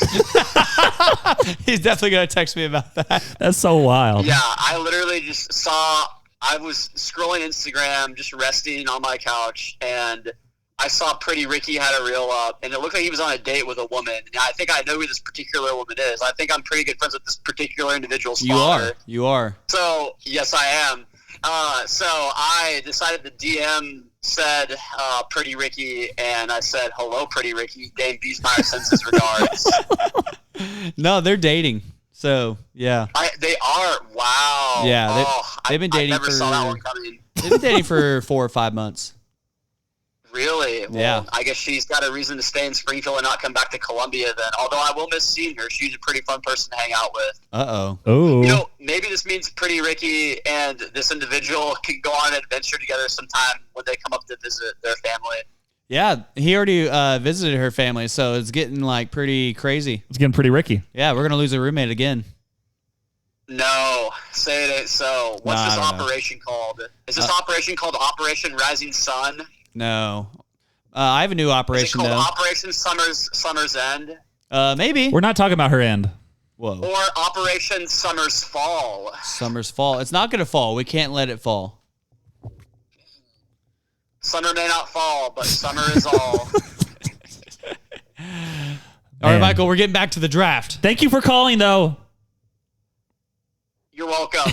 And also, hashtag cancel Samuel. Jack Holmgren is the best. He hung I up. thought he was going to say one more thing. I thought he was going to say something about Lindsey, and then he didn't. Okay, so number 2 pick, Japan. Because Japan? I like sushi. Sushi. Sushi. Isn't it like an Office quote? The Office Japan quote. I feel like this could be bad. Maybe. Oh, it was that guy. He's like, in Japan, heart surgeon, number 1, steady hand. If you know Steady that. hand. Yes. But yeah, Japan, very good sushi. They also have really good tech. So maybe they could teach me something about all their technology. I don't know. Wow. Maybe I could get a good discount on some technology as well. But the food would probably be pretty slapping. And that country is the bomb. So, That's what you think. Yep. Number 3 country I would like to visit out of my top 5 is the UK. And the reason Britain? is because I want to see why we left that country. Why do we hate you guys so We already much? know everything we need to know. I know, but I want to get there and be like, yep, I understand it. Oppression, tyranny, taxation without And representation, bad teeth. dental care, freedom. I Yes. want to call them freedom fries. Yes. I also want to see Big Ben and be like, wow, that's a clock. That's pretty that cool. is a clock. And then also I want to try to find the king and be like, hey, you're old. You're old. And Fix that. I don't know what else. There's a lot of other things I would probably want to see. See if I can find Harry Potter. Be like, hey, you're a wizard, Harry. And that's about it. Figured out, Harry. Yeah. Wow. So you have Australia, you have Japan, and we you got the have UK. United Kingdom, which you stole 4 countries by doing that. Yes. And then also, and I mean, I could say England, but I'm just taking the UK in general. So Fine. That's it. And also, you cannot say Hungary because Michael took Hungary. I won't take Hungary. My next pick, I will be taking NATO. Not a pick. All of the countries in NATO. Not a pick. What's your next pick? Come on. Fine. My next pick is France. France is a decent pick. I can go see the Eiffel Tower. You could see my river. I can go see the Pope. You could see my river. I don't know what that means. The river that goes through France. It's called the Seine. What? Yeah, the Seine. That's crazy. But it's spelled like Seine. What's that play with the Yungalas where you ride down the canals through the city? Canoe? I don't know. No, it's Kayak? not a canoe. Yeah, I don't really know. I don't know. Oh, But I you're took thinking. France. Oh, you're trying to think of that one place, I don't know. the flooded city or whatever it is. I know my next pick. Okay. So France would be good because France would have been good if you went last year during the Olympics. that would have been really cool. Yeah. Or, Yeah. I bet I'm just not that much into the Olympics, TBH. You could have seen the NBA guys go off. I would have been very into that. That would have been fun. That would have been cool. Yeah. My fourth pick. My fourth pick is Spain. Perfect, because that is not on my list. Dang it. So Spain is awesome because They speak Spanish. They speak Spanish. I speak a little bit of Spanish. They have cool architectural thingamabobbers there. Cool and architectural thingamabobbers. Thingamabobbers. Yep. Okay. And they used to be a bad country, and now they're a good country. That's fun. Yep. Go from good to bad. Or bad to good. Bad to good, you said? Yes. Okay, yeah. You see that a transition, which is big. Okay. Well, I guess I have my final 2 picks. One of which will be New Zealand. Dang it! Ha! I just looked it up. Oh! I looked up. It looks really cool, doesn't most it? scenic countries in the world, and I kind of put like tropical location, very scenic, and also Jake Triplett from the Ghostrunners. He talks about that country all the time, and he's a big traveler. Well, that's where Lord of the Rings was filmed. That's very valid. So that would be really cool. All of that was there. Man, I'm not a big Lord of the Rings person. So you're saying I had a perfect pick right there, and it's on my list, not your list. Well, I was looking at it. People, you got to vote for me now. One of the ones they put on here is New Zealand. I was like, oh, I have heard New Zealand's, and that's when you saw me nodding. I was like, huh, yeah, New Zealand. Honestly, New Zealand would be my number 1 overall pick, but I kind of saved it because I didn't think you would get there. Yes. And glad I took it when I did. And I didn't. And then the final country I would want to visit is Israel, assuming no war is going on. Because obviously seeing all like the Jesus places. Yeah, all the Jesus places would be very, very cool. And it's also just incredibly old there. And if I could go there and be completely safe, or as safe, I guess, as I could be, safe, that would be amazing. But currently, I would not want to be there. We. So, Dane, what do you got? My last one is going to be Switzerland. Yeah, like the cheese. So Switzerland is number 4 in scenery and number 1 in countries. And number overall. 5 on your list. Yep, number 5 on my list. But honorable mention one that I wanted to mention before. I'm taking my first, North Korea. And the reason for North Korea is that they now have a new luxury beach resort. Sure do. But it is open to some tourists, not all tourists. Yeah, I don't know if we can actually get there. We probably can't. By tourists, they mean Kim Jong-un. It might be more Russia, but this is like a recent development, and I guess they're like, hey, maybe we should get money from other countries. We don't need your money. So that would be interesting. So that's my honorable mention, which does not affect the voting. Sure does. So what's your honorable mention? I was going to say China. Because I would like to see. I like how you hate on mine immediately, no, because I'm going to talk about the Great Wall. The reason I want to go to China, which Mulan? is we have a mission trip coming up. Okay.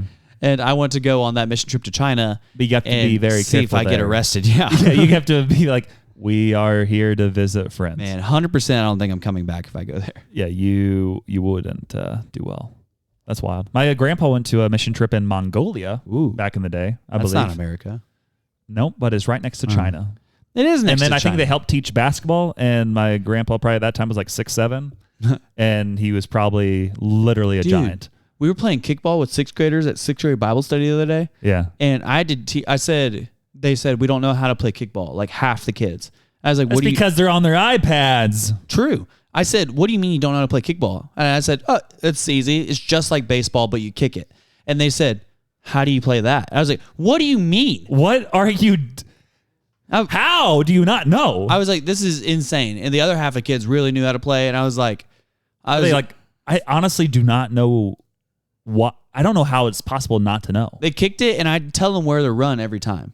I'm like, this is insane. If you're at any school... Yeah. I did kickball in high school. Like in my team sports class. Like in PE in elementary school, you're learning how to play wiffle ball, kickball, hog ball with the football. I don't know. I was homeschooled during a lot of that. So the only stuff that I remember was high school stuff, and we did some kickball. Yeah. You're not allowed to do dodgeball or anything, but we also would do like volleyball and then make up some games and like some football. We had dodgeball tournaments in our high school. That would be fun. 4 is to raise money for the Special Olympics. Well, okay. Dodgeball tournament is different than having everybody do dodgeball and PE. True. Yeah. Because we did that in middle school, and I made a girl cry one time. Shout out. She deserved it. That's cool. I think that's about it. Got any other thoughts, or do we want to go to your manifesto? I think it's time for the top 10 fans of the year. Boom, boom, boom, boom, boom, boom, boom, boom. Wow. Boom, boom, boom, boom, boom. So what should people do? Wow. Guys, welcome back. If you guys loved the top 10 haters of the year, wow, shout out to Jonathan. I'm going to hit you until you realize what I know doing. What you're saying. If you loved the top 10 haters of the year, then you're going to love this, and you might as well go ahead and sit down if you're walking. There we go. And driving, go ahead and explode your car, because don't do that also for liability reasons. But it's time for Dane's Manifesto. Part 72. The reviews of Dane's Manifesto do not accurately reflect the podcast. So, welcome back to Dane's Manifesto, where we're doing all things manifesty. And this week...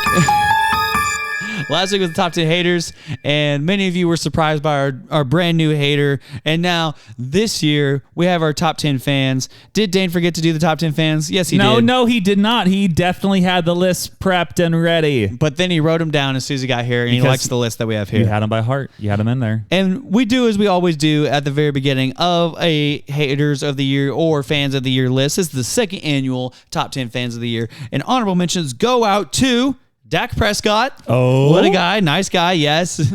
Dak Prescott. Mountain Dew. Who has never done me wrong. Love me some Mountain Dew. Chick-fil-A. I've had only one bad experience at Chick-fil-A ever. And then the last one is going to be, let's see here. I don't know. The Canadians. They did fine. Shout out. So that was great. And so we get into number 10. Number 10 is Stephanie Reed. Wow. Shout out. She works at the church Stephanie with Reed? me. Oh. And she is the reason I got to go to Canada in the first place. She related to Daniel? No. Dang. She is the global and care staff member. So she takes care of all of our care works and all of our global stuff. And she was like, Dane, do you want to go on a mission trip? I said, absolutely. I've been telling you this for years. And she goes, yeah, that's why I thought of you. You should go. And so I got to go on this trip mainly because of her. So shout out to number 10, Stephanie Jonquavius Reed. Wow. Shout out. Number 9. Somebody who's number 1 in your hearts, but number 9 in your programs, Tucker Deshane. Wow. What a guy. You don't know him, but he's my intern. Okay. Shout out intern. And he's just awesome. He always has a great attitude. He's always down to have fun. He's always down to use his truck to move things. And he's always down to help me out with things that I need help out with. And so it's been awesome being able to have him as my very first intern of all time. And he's always down to do amazing things. And so he never has a bad attitude. And I like that. That's pretty cool. Number 8. Glad you asked who number 8 was. Who's number 8, Dane? Number 8 is all the children I teach. Wow, our first double. I was going to say, I thought they were the haters. They are haters. They were actually our number 4 hater of the year. They're our number 8 fan of the year. That's impossible. Because some of the kids... Because it was a week. There's been a week. There has been a week. And I have seen them since then. Okay. But some of the kids will... Some may say 2 weeks. Some might say. But some of the kids... blindly follow me in whatever I want to be happening. And those are the kids that we like. Yes. The ones that are easily corruptible. And then the ones that I realized at our Water Wars that we had this past Wednesday, we had a slip and slide at it, by the way. I realized, or at summer camp, I think I started to realize the power I'm having with the kids. And I can just say something and then we're doing it. And then, so I was like, hey, this person needs to go down the slip and slide. They haven't done it yet. So I started chanting their name. All the kids joined in with me and chanting their name. I was like, this is good. This is good. This is very good. And I keep testing it out. And then I'm like, guys, we're walking this way now. And they all started following me. And I was like, let's go. So the corruptible children that I teach. Wow. Number 7, a guy named Kyle Fritz. He works with me as well. And he just came on staff, and he's making my job a lot easier as well. So shout out. He's doing wonderful things. He's leading 6th grade Bible study. He's coming up with different promotional outreach things. He's our outreach coordinator. Yeah. And so he's being a great asset to the nations. I thought this was your fans list. This is the fans. What do you just call him? Asset. Doesn't sound like a fan to me. He's a fan. Okay. Number 6, Joe Hendricks. Wow. He left. He left us. He Is did that leave. why he joined the list? Because No. he finally... Okay. No. So if you've been listening, you'll know it's from 4th of July to 4th of July. So he did do some things. The previous year, he gave me on his very last decree of K-Life, the Core Values Award. So... That is true. I was like, wow, this is crazy. Humility is wild. You're like, wow. And then you went around like, I'm the best, guys. I am the best. And so that's awesome. And then I was like, you just gave this to your favorite leader. And he goes, yeah. I go, that's awesome. Hey, we were both at the same table. We were both at the same top table. 3 leaders were myself, you, Jake's Body Shop. Jake's Body Shop. We've been there for forever. Now Abby's going to be the longest tenured K-Life leader, because she was tied with us, and now we're out. So Peace. Pouring out for all our homies. Yeah, I got like I only have 2 more K-Lifes left. Wow, look at that. Because I'm out of town next week. Whatever. And now, on to our top 5. We're entering the top 5. And number 5 to kick it off is Deshaun Watson. Deshaun Coleman. Oh! Whoa! I was so close. Wow, my coworker. Did you think I should say Deshaun Coleman for a split second? I thought you looked at my list and saw it. No. I don't know why I said Deshaun Watson also. Oh. But yeah, Deshaun, he's always... he's a cool guy. He's always like if I have like an absolutely terrible idea, he'll be like, yes, we should throw the kids in the moat. And I'm like, yes, let's do that. Yes, we should lock them in the building. We should set this thing on fire. Oh. And then anytime our boss will be like, no, don't do that. I'll be like, yes, we should do that. We should do this, yes. And he always gasses me up. He goes, oh, that's just shawty for real. I'm like, what? He's the best. And anytime he sees me talking to any girl ever, I'm like, I feel like he would be wild on this podcast. He would say things that are way too racist for this podcast. He's the most racist person I know, but he's also black. So. Yeah. So, number 4, Marissa Olson. Wow, you don't know who this is. Mary-Kate and Ashley's sister. Yes. She is my fall intern that we had. That was an amazing fall intern. She was that much better than your current intern? No, my current intern's only halfway through. Oh, okay, so there's a chance they could move up the list. Maybe. Okay. But leading up, she was my fall intern and then a Sunday leader for me in the spring. And then she still texts me about wanting to serve in our youth ministry when she comes back. And she's just like awesome. She's 18 years old and she's just like is this one of those super leaders that is always down to show up to everything. Yeah. And I'm like, I love the super leaders who are down to show up to everything. Yeah. And so she made it in at number 4 this year. Big moves. And that's Marissa Olson. Number 3. Wow, we're in the top 3 now. This already. is crazy. Yeah. Number 3. You've heard this person. She was on last year's top 10 Lindsey rated. Copy Lindsey rated. fans of the year. Lauren Bailey. Wow. Oh, wow. She's one of my Unexpected. friends. Yeah. I assume probably most of your fans were probably friends in some capacity. Yeah, you might imagine. But yeah, Lauren has been somebody who has always been a big advocate of Dane, always wants to see Dane succeed, always will hear Dane out and then challenge Dane in good ways, which is great. But yeah, she's also crazy, which is good. But at the same time, she's been one of my longest tenured friends ever since I met her when she was crying over a boy while eating Panda Express. So understandable, honestly. That was fun. I showed up to a Bible study thing with my sister way back in the day, and she was crying about some boy, and I was like, oh boy, this seems like a lot of feelings over there. Yeah. Then turns out she's one of my good friends. She really helped me out with cancer and stuff, and then now super good friends. And now she's one of your top fans. She's number 3. And that leads us into number 2. Daisy York. Wow. I thought it was going to be Daisy Dukes. Nope. You don't even know who Daisy York is. I don't know who these people. Daisy York is a baby who's 11 months old. And she's the only baby that I like. Because I hold her. And because the other baby, Shepherd Thomas Reed, is on the haters list. Yeah, he is on the haters list. There's a baby on each list. And Daisy doesn't poop on me, doesn't pee on me, doesn't spit up on me. She doesn't fuss most of the time, like 95% of the time when I pick her up. You honestly could say those same characteristics about everybody else on this list. True. All the other people don't fuss or throw up or pee or poop on me. Yeah, shout out. And so, we have not heard number 1, though. Daisy and I have an agreement that she doesn't do those things, and I hold her and give her my finger as tribute. And who's baby? This is Aaron and Molly York's baby. That makes a lot of sense. So their baby's great. Their 3-year-old's great too.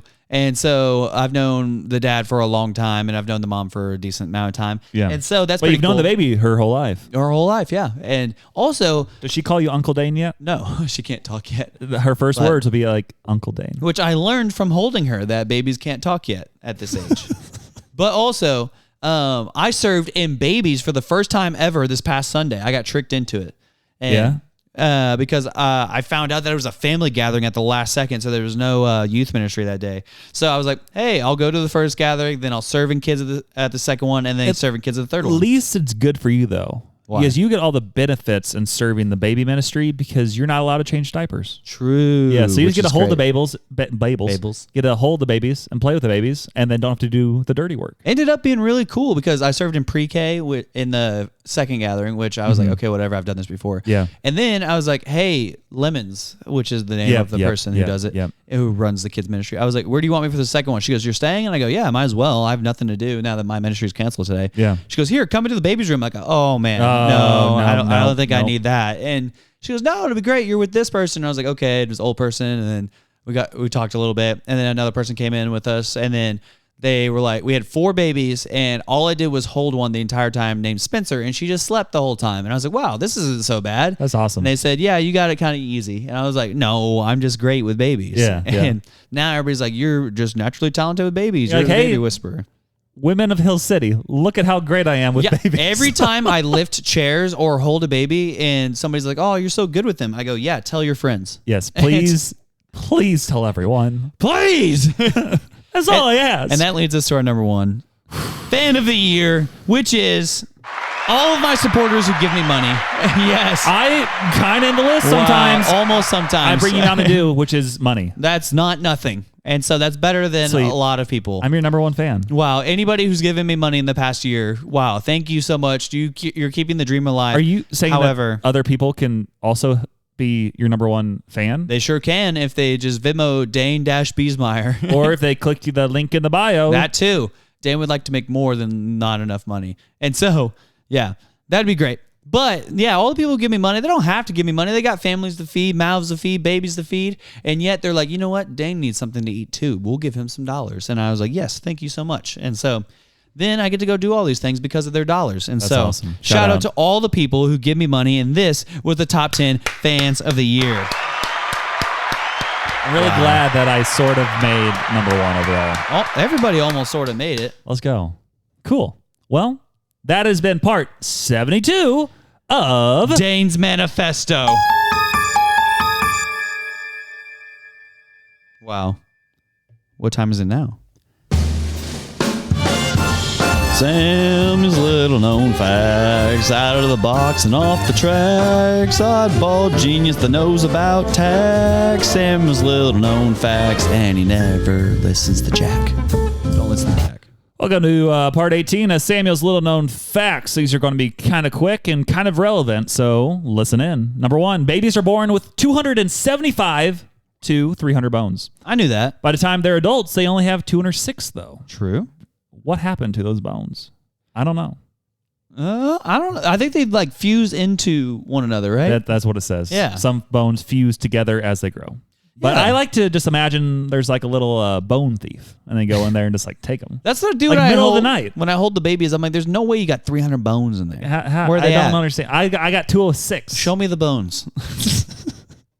Number 2, little known fact, including its territories. France has 12 different time zones. Why? Yeah. It's territories? Yeah. That makes sense. Which is the most of any other country. So we need more territories. Okay. Manifest destiny. Manifest destiny. Shout out. Number 3, it takes roughly 540 peanuts to do what? To go to the moon.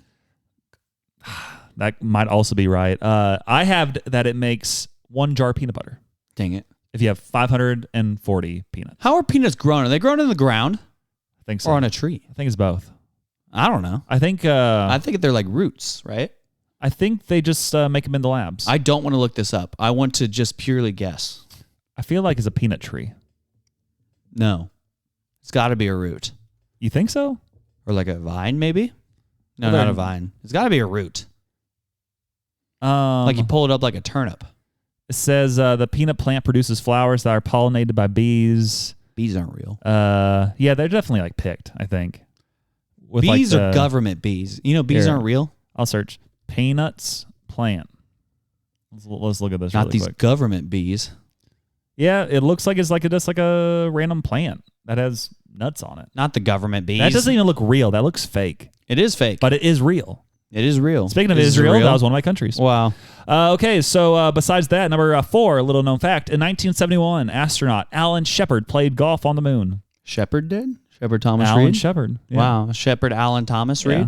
That'd be kind of fun. Let me... playing golf on the moon? Yeah, watch this drive, and he hit a mile. Well, it's still going. It's like... Hey, we're sending Americans to the moon again. Why? They're just playing golf on the job. Just gonna go play golf up here. Yeah, I'm like, what? All right. Okay. Glad we spent our tax dollars on that too. Yeah.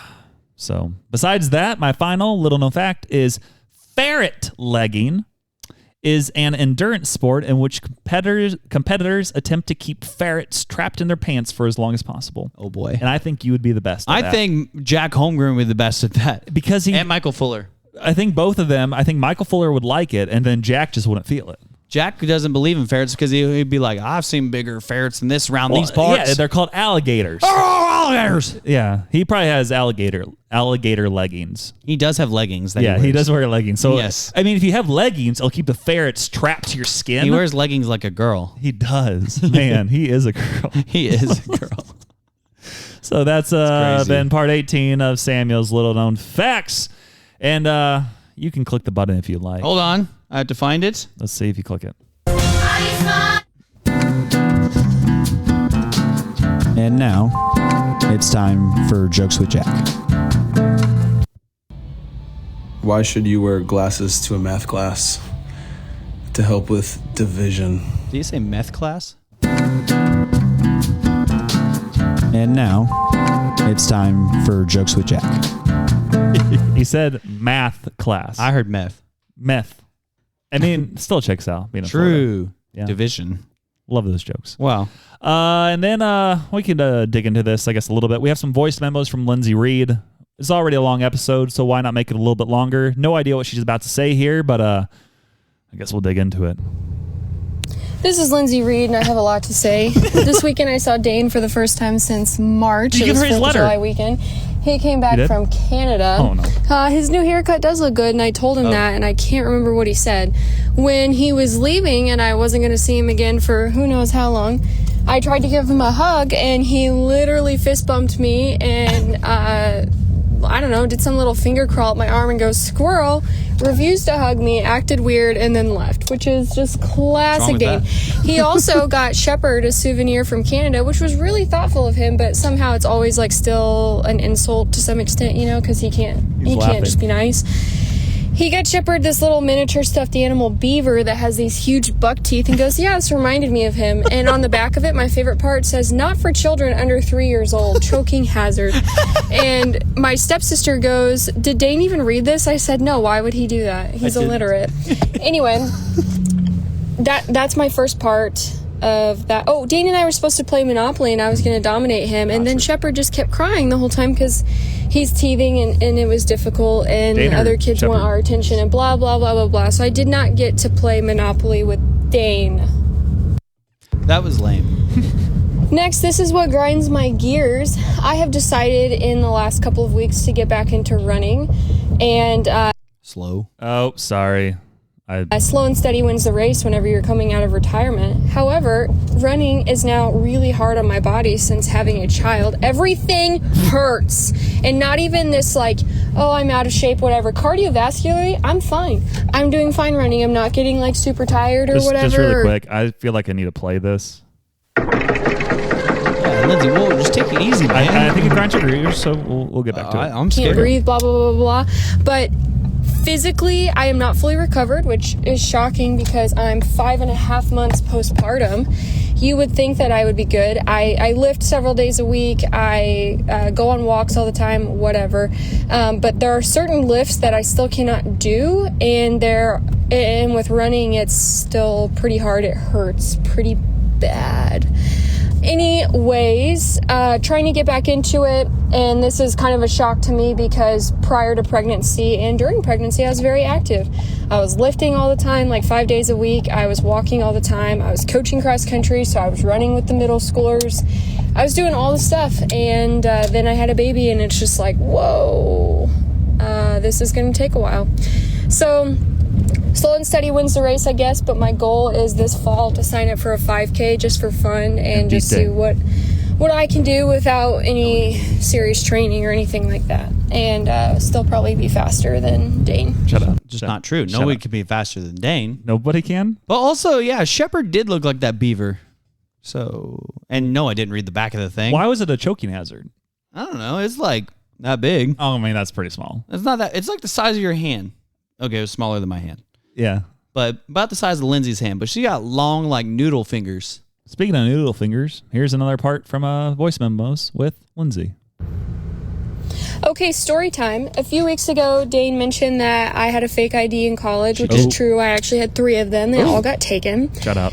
One funny story of a time that one of them got taken was I was going to a club with some friends, and I gave the bouncer my ID, and he looked at me and goes, "This is fake." And I was so shocked, I just said, "Yeah, it is."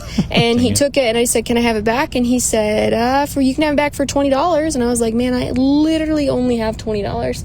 So I did not get it back. It's important to point out that during this time, I was not yet a Christian. I did not become a Christian until I was 20 years old. And I do not condone fake IDs. But how did I become a Christian? Wonderful, you might ask. You've heard many stories from Dane about our childhood upbringing. Lindsey, how did you become a Christian? We went to church, blah, blah, blah, blah, blah, but I had no interest in Jesus at all. So when I was in college, Dane would constantly pick me up and invite me to church, and I'd be like, oh my gosh, no, go away, blah, blah, blah.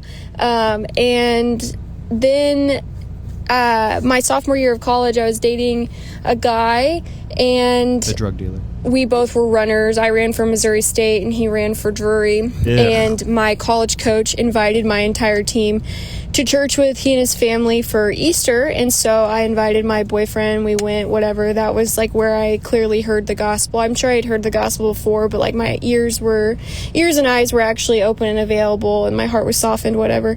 And so I was like, man, I think I want to believe in Jesus. I think I want to follow Jesus and give my life to him.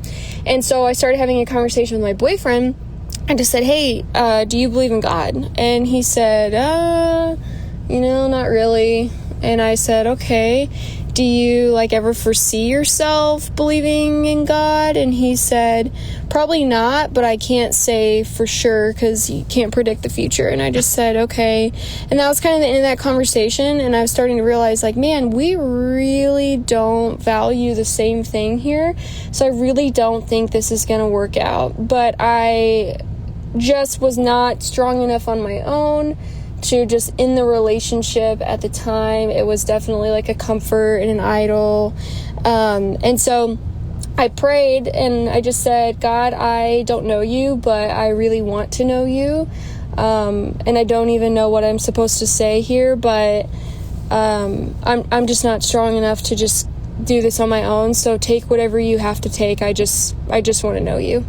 And after I prayed that, I was like, what did I just pray? What did I just do? I don't know. And 3 weeks later, my relationship that was going really well, like there wasn't something crazy wrong, it just abruptly ended out of nowhere. A horse stepped on my foot and I was unable to run for most of the summer. And I was away from all of my friends and the party scene for the summer because I went back home to live at my parents' house that summer.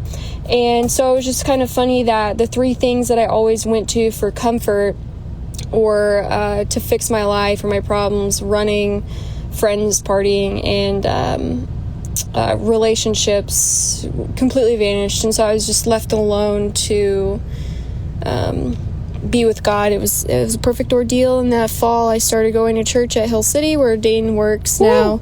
Got plugged into a small group, and then later was baptized and all of that. So that's my story of where my fake IDs took me in life. Once again, I do not condone fake IDs, and they're very expensive. That's all I have to say.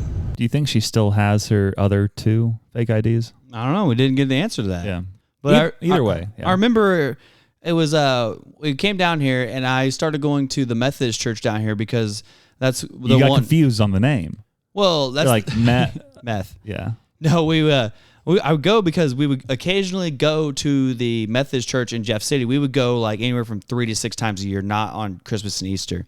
And then came down here, and I just wanted my parents to think, oh, Dane's doing so good on his own, blah, blah, blah. So I would go to that, literally not pay attention, and then just go away. And then took Lindsey to that. I remember that. And then that's when Jake's Body Shop invited me to Hill City. Shout out. Then I went there, and I was like, wait a second.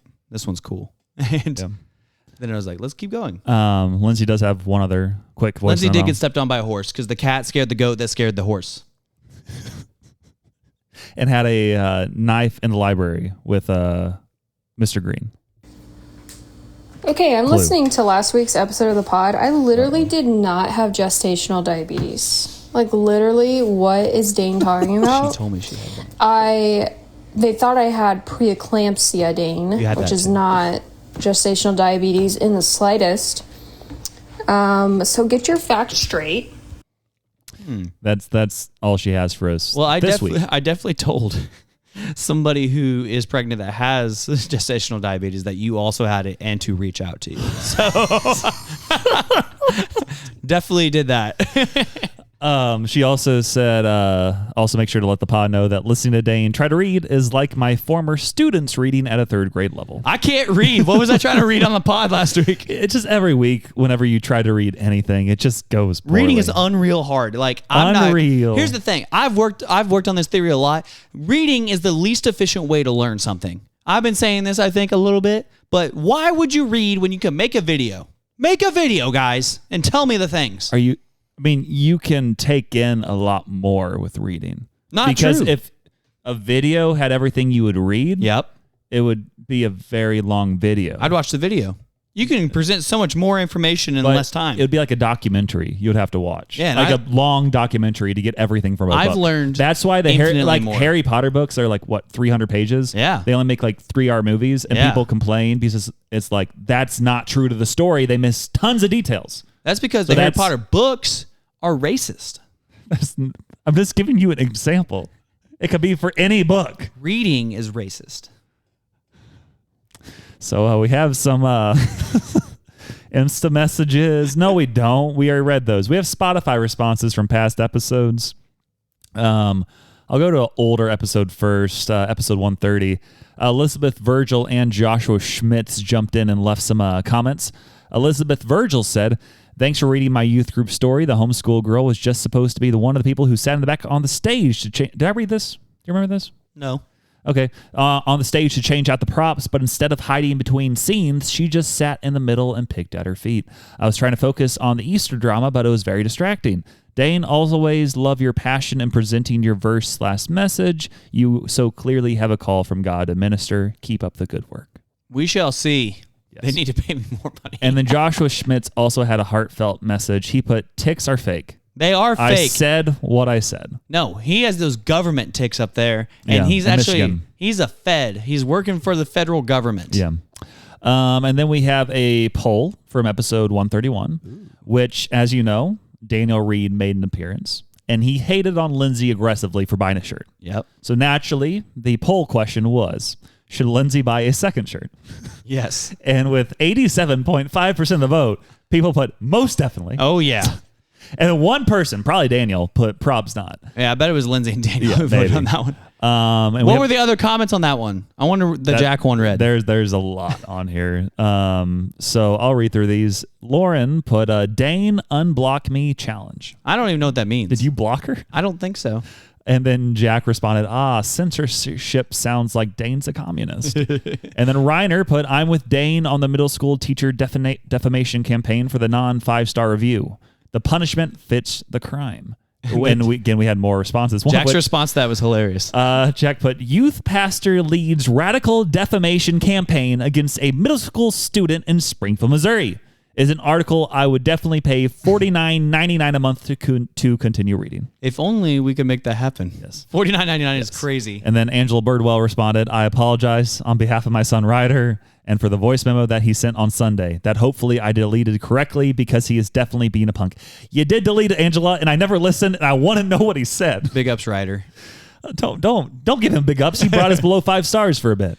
No, he's causing chaos, and I am chaos. Yeah. Jack Holmgren then had his own comment, and he put, with the recent vacancy from Jake's Body Shop, I'd like to put my name into consideration for the number 2 joint sponsorship of the week as Jack's Florida Man Body Shop.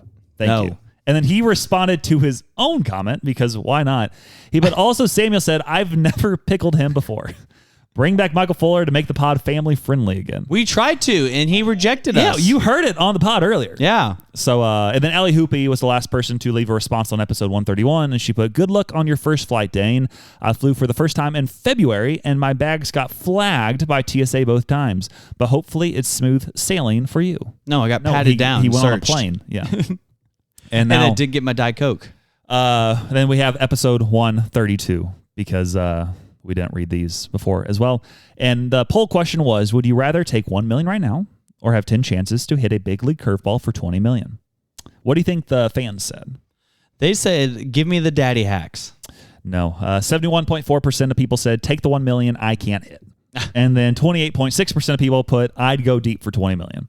And that was probably me and Jack and who knows. And Mrs. Holmgren. Maybe. And then we also have comments from episode 132, which I'll try to spout off really quick. Jack Holmgren put, where's the poll for the people to decide the fate of the Shmee? Let the people choose. Pro-choice. Joshua Schmitz put, I'm telling you guys, ticks just aren't real. Oh my goodness. He's going to be on this for weeks.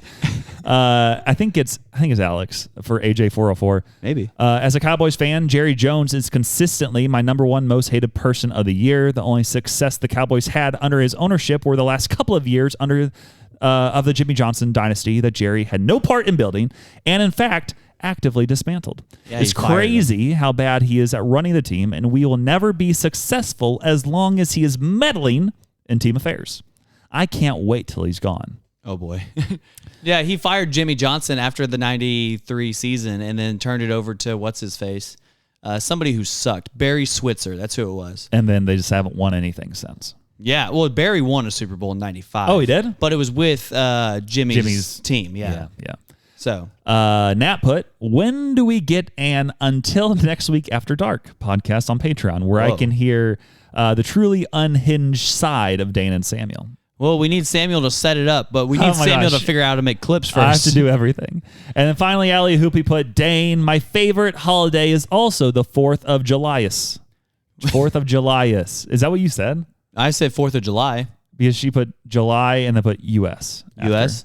I don't know. I think she might have had a typo. 4th of July. But 4th of July is amazing. We can launch stuff off and make it explode, and then everybody's like, yeah, that's America. Now let's go eat as many hot dogs as we can and drink responsibly. Yes. And that is all of the voice memos, Apple reviews, which we had none of, Spotify Q&As, which we did have, and then also the polls. So we need a Jesus verse of the week drop. Well, our number one verse of the week is Jesus Christ of Nazareth. Wow. And you have a quick verse for us. Yeah, this will be a little quicker. At 1 hour and 51 minutes. We'll be a little quicker with this one. Gosh. This week, the verse of the week is Matthew 28:19. Go therefore and make disciples of all nations, baptizing them in the name of the Father, the Son, and the Holy Spirit, teaching them to observe all that I have commanded you. And behold, I am with you always to the very end of the age. So I read 19 and 20 there, however. But so when I was in Canada, like this is the whole point of mission trips right here. And it's to take the gospel that Jesus has given us. And he tells us right there, do not sit on the good news of Jesus Christ, which is that he came and lived a perfect life, a life that we could not live, and died a death that we deserve, death on the cross, was buried for 3 days, rose from the dead 3 days later, and ascended into heaven and sits at the right hand of God the Father. And by trusting in Jesus' death, burial, and resurrection, we can have payment for our sins and get to spend eternity with him in heaven. And so being up there in Canada, like it was just so evident that it's like at least in the part that I was in, which was technically Hamilton, which is a suburb of Alexander Toronto. Hamilton. Unreal. Alexander Hamilton. Samuel's quoting our founding fathers like Thomas Jefferson, who ripped out the parts of the Bible he didn't like. I was saying from the Broadway production. I was trying to sing the song, but that's all I know. Dang it. Continue. And so being up in Canada, it was just evident of a like gospel movement is needed there. I talked to primarily Muslim people who was up there, and I got to have gospel conversations with people who didn't know the Lord at all. And I got to have a conversation with a Gary guy, and he said at one point, he's like, maybe I just do enough good things in this life that I ended up there instead of down there at the end of this life. And I was like, well, Gary, that's not how it works. Like how it works is that you can never do enough things to weigh your sin. If you're putting your sin on a scale and you're putting like all your good works on the other side of the scale, it's like going through the floor, the weight of your sin. And that's how offensive to a holy God that we are. And that, in fact, what we deserve right now is to just explode into flames and just not like to die right now and have eternal separation from God forever. That's what we deserve. And yet, Jesus, who is the Son of God, God sending his only Son, was sent here to like die this brutal death. It wasn't just like this like out of mind, like, oh yeah, I read in the newspaper this person died. It was, he was nailed to a cross. He was whipped and flogged and beaten and stripped naked, and they casted lots, so they like played dice for his clothes.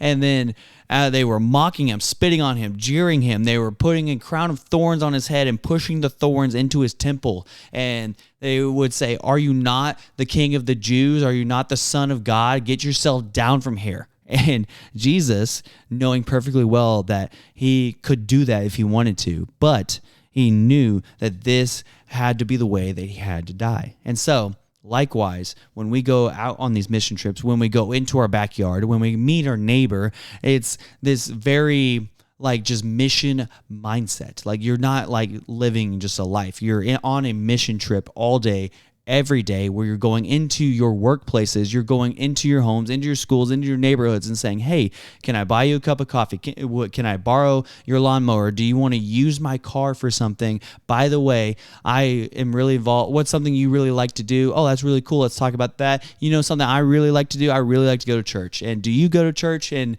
so like, it's so easy to bring up like Jesus and the gospel to people. And so I just want to encourage everybody this week, like there's infinite avenues to bring up the gospel. Everybody's like, I don't know what I'd say. First off, you can say it about anything. I can make it about this can of Mountain Dew. I'm like, man, you know what? I love Mountain Dew. And it's so much like, I like the way it tastes. It gives me energy. But ultimately, like, it's just this thing that is going to kill me in the end. And like, where does the end even go? Like I think about when this life ends, where's life even go? It goes one of two places. You either just blank out and there's actually nothing in it at the end of it, or you go to heaven or hell. And really, it's like that's the only logical end of life scenario. And so we don't just end. This isn't a simulation. Life didn't come from non-life. And so, long story short, take the gospels to all nations, and all nations includes your backyard, it includes your neighbor, it includes your front yard, it includes your kids if you have kids, because that is a way that you are taking the gospel to all nations. So that's what Jesus meant when he said, take the gospel to all nations, everybody. That's a good word. It really is. Number 2, sponsors of the week, Jake, Trust and Art, Pretty Ricky, and Reverend Banks. Ricky. Jack, you need to comment at least a few more times on future episodes to get that joint sponsorship going. He needs to mail us something. Or we mail ourselves to him. No, I hate planes. 1 out of 10. You could walk. I don't want to walk. Or you could run. No, I ran today. We can figure it out. I don't know how, but we'll do it. Shout out to all of them, especially Pretty Ricky getting his shout outs from the Michael Fuller on the podcast. He's going to sell his truck soon. Maybe. Pretty Ricky? Yep. Sad face emoji. And buy your car? I wish. Yeah. He has a different car that he already has. I feel like he would drive a Tesla. He did drive a Tesla. Checks out. They sold it. He had a Tesla. He had a Charger. He had this Raptor that he has. All these make so much sense. All these were in the past 365 days. Well, it's funny that you mentioned the 365 days. He has Chevy Cruze now. I didn't read this, but Lindsey did put, that man, talking about you, has had more cars in a year than I've had in my life. That's not true. Which is you've only had like 2 in the past year. I've had 3. I had the Equinox. You've had the Equinox a year ago? I didn't realize you still had it at that point. Yeah, because I got rid of it in like November of last year. I mean, how many cars do you think Lindsey has? Lindsey's had like infinite cars because she keeps wrecking them. She keeps like driving straight into trees and straight into oncoming traffic. One time, we were driving to our high school and Lindsey was driving and she's on her phone texting and driving. And I said, that's a cop. She goes, I'm not stupid. There's no cop. And she was speeding in a school zone. And what happened? She got pulled over. I was like, yeah, Lindsey. Yeah. I told you that was a cop. Yeah. And also you shouldn't be texting and driving or speeding in a school zone. True. So true. So yeah. Their number 3 sponsor is, I never said my hater of the year. Wow. And that's going to be my hater of the year. I had to think about this, but honestly, Lauren, it became pretty evident pretty quick who my hater of the year is. And it is Ryder Birdwell. Oh my goodness.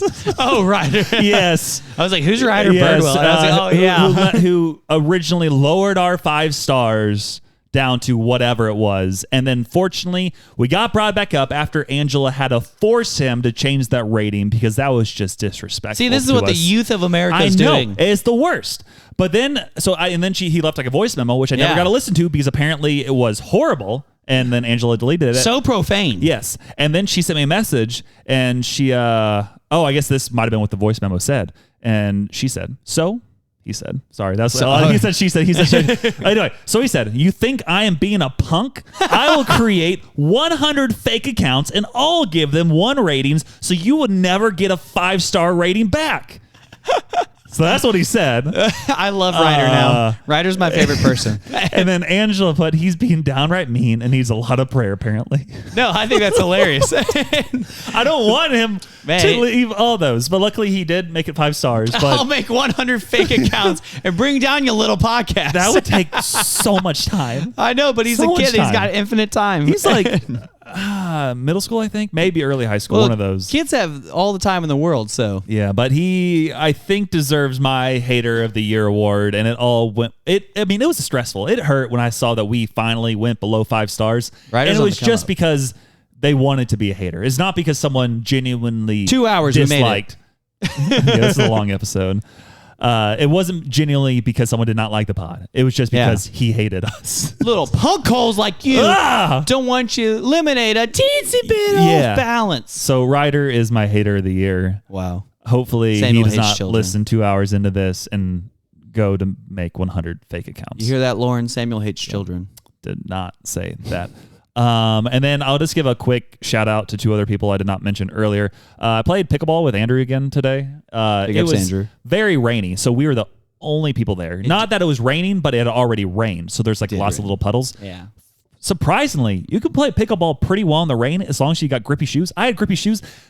Andrew did not. So that's because Andrew's top heavy. He was being a little timid because he did slip a couple times. Yeah, and slipping on court's crazy. Yeah, but we did play a few games. I won all 3.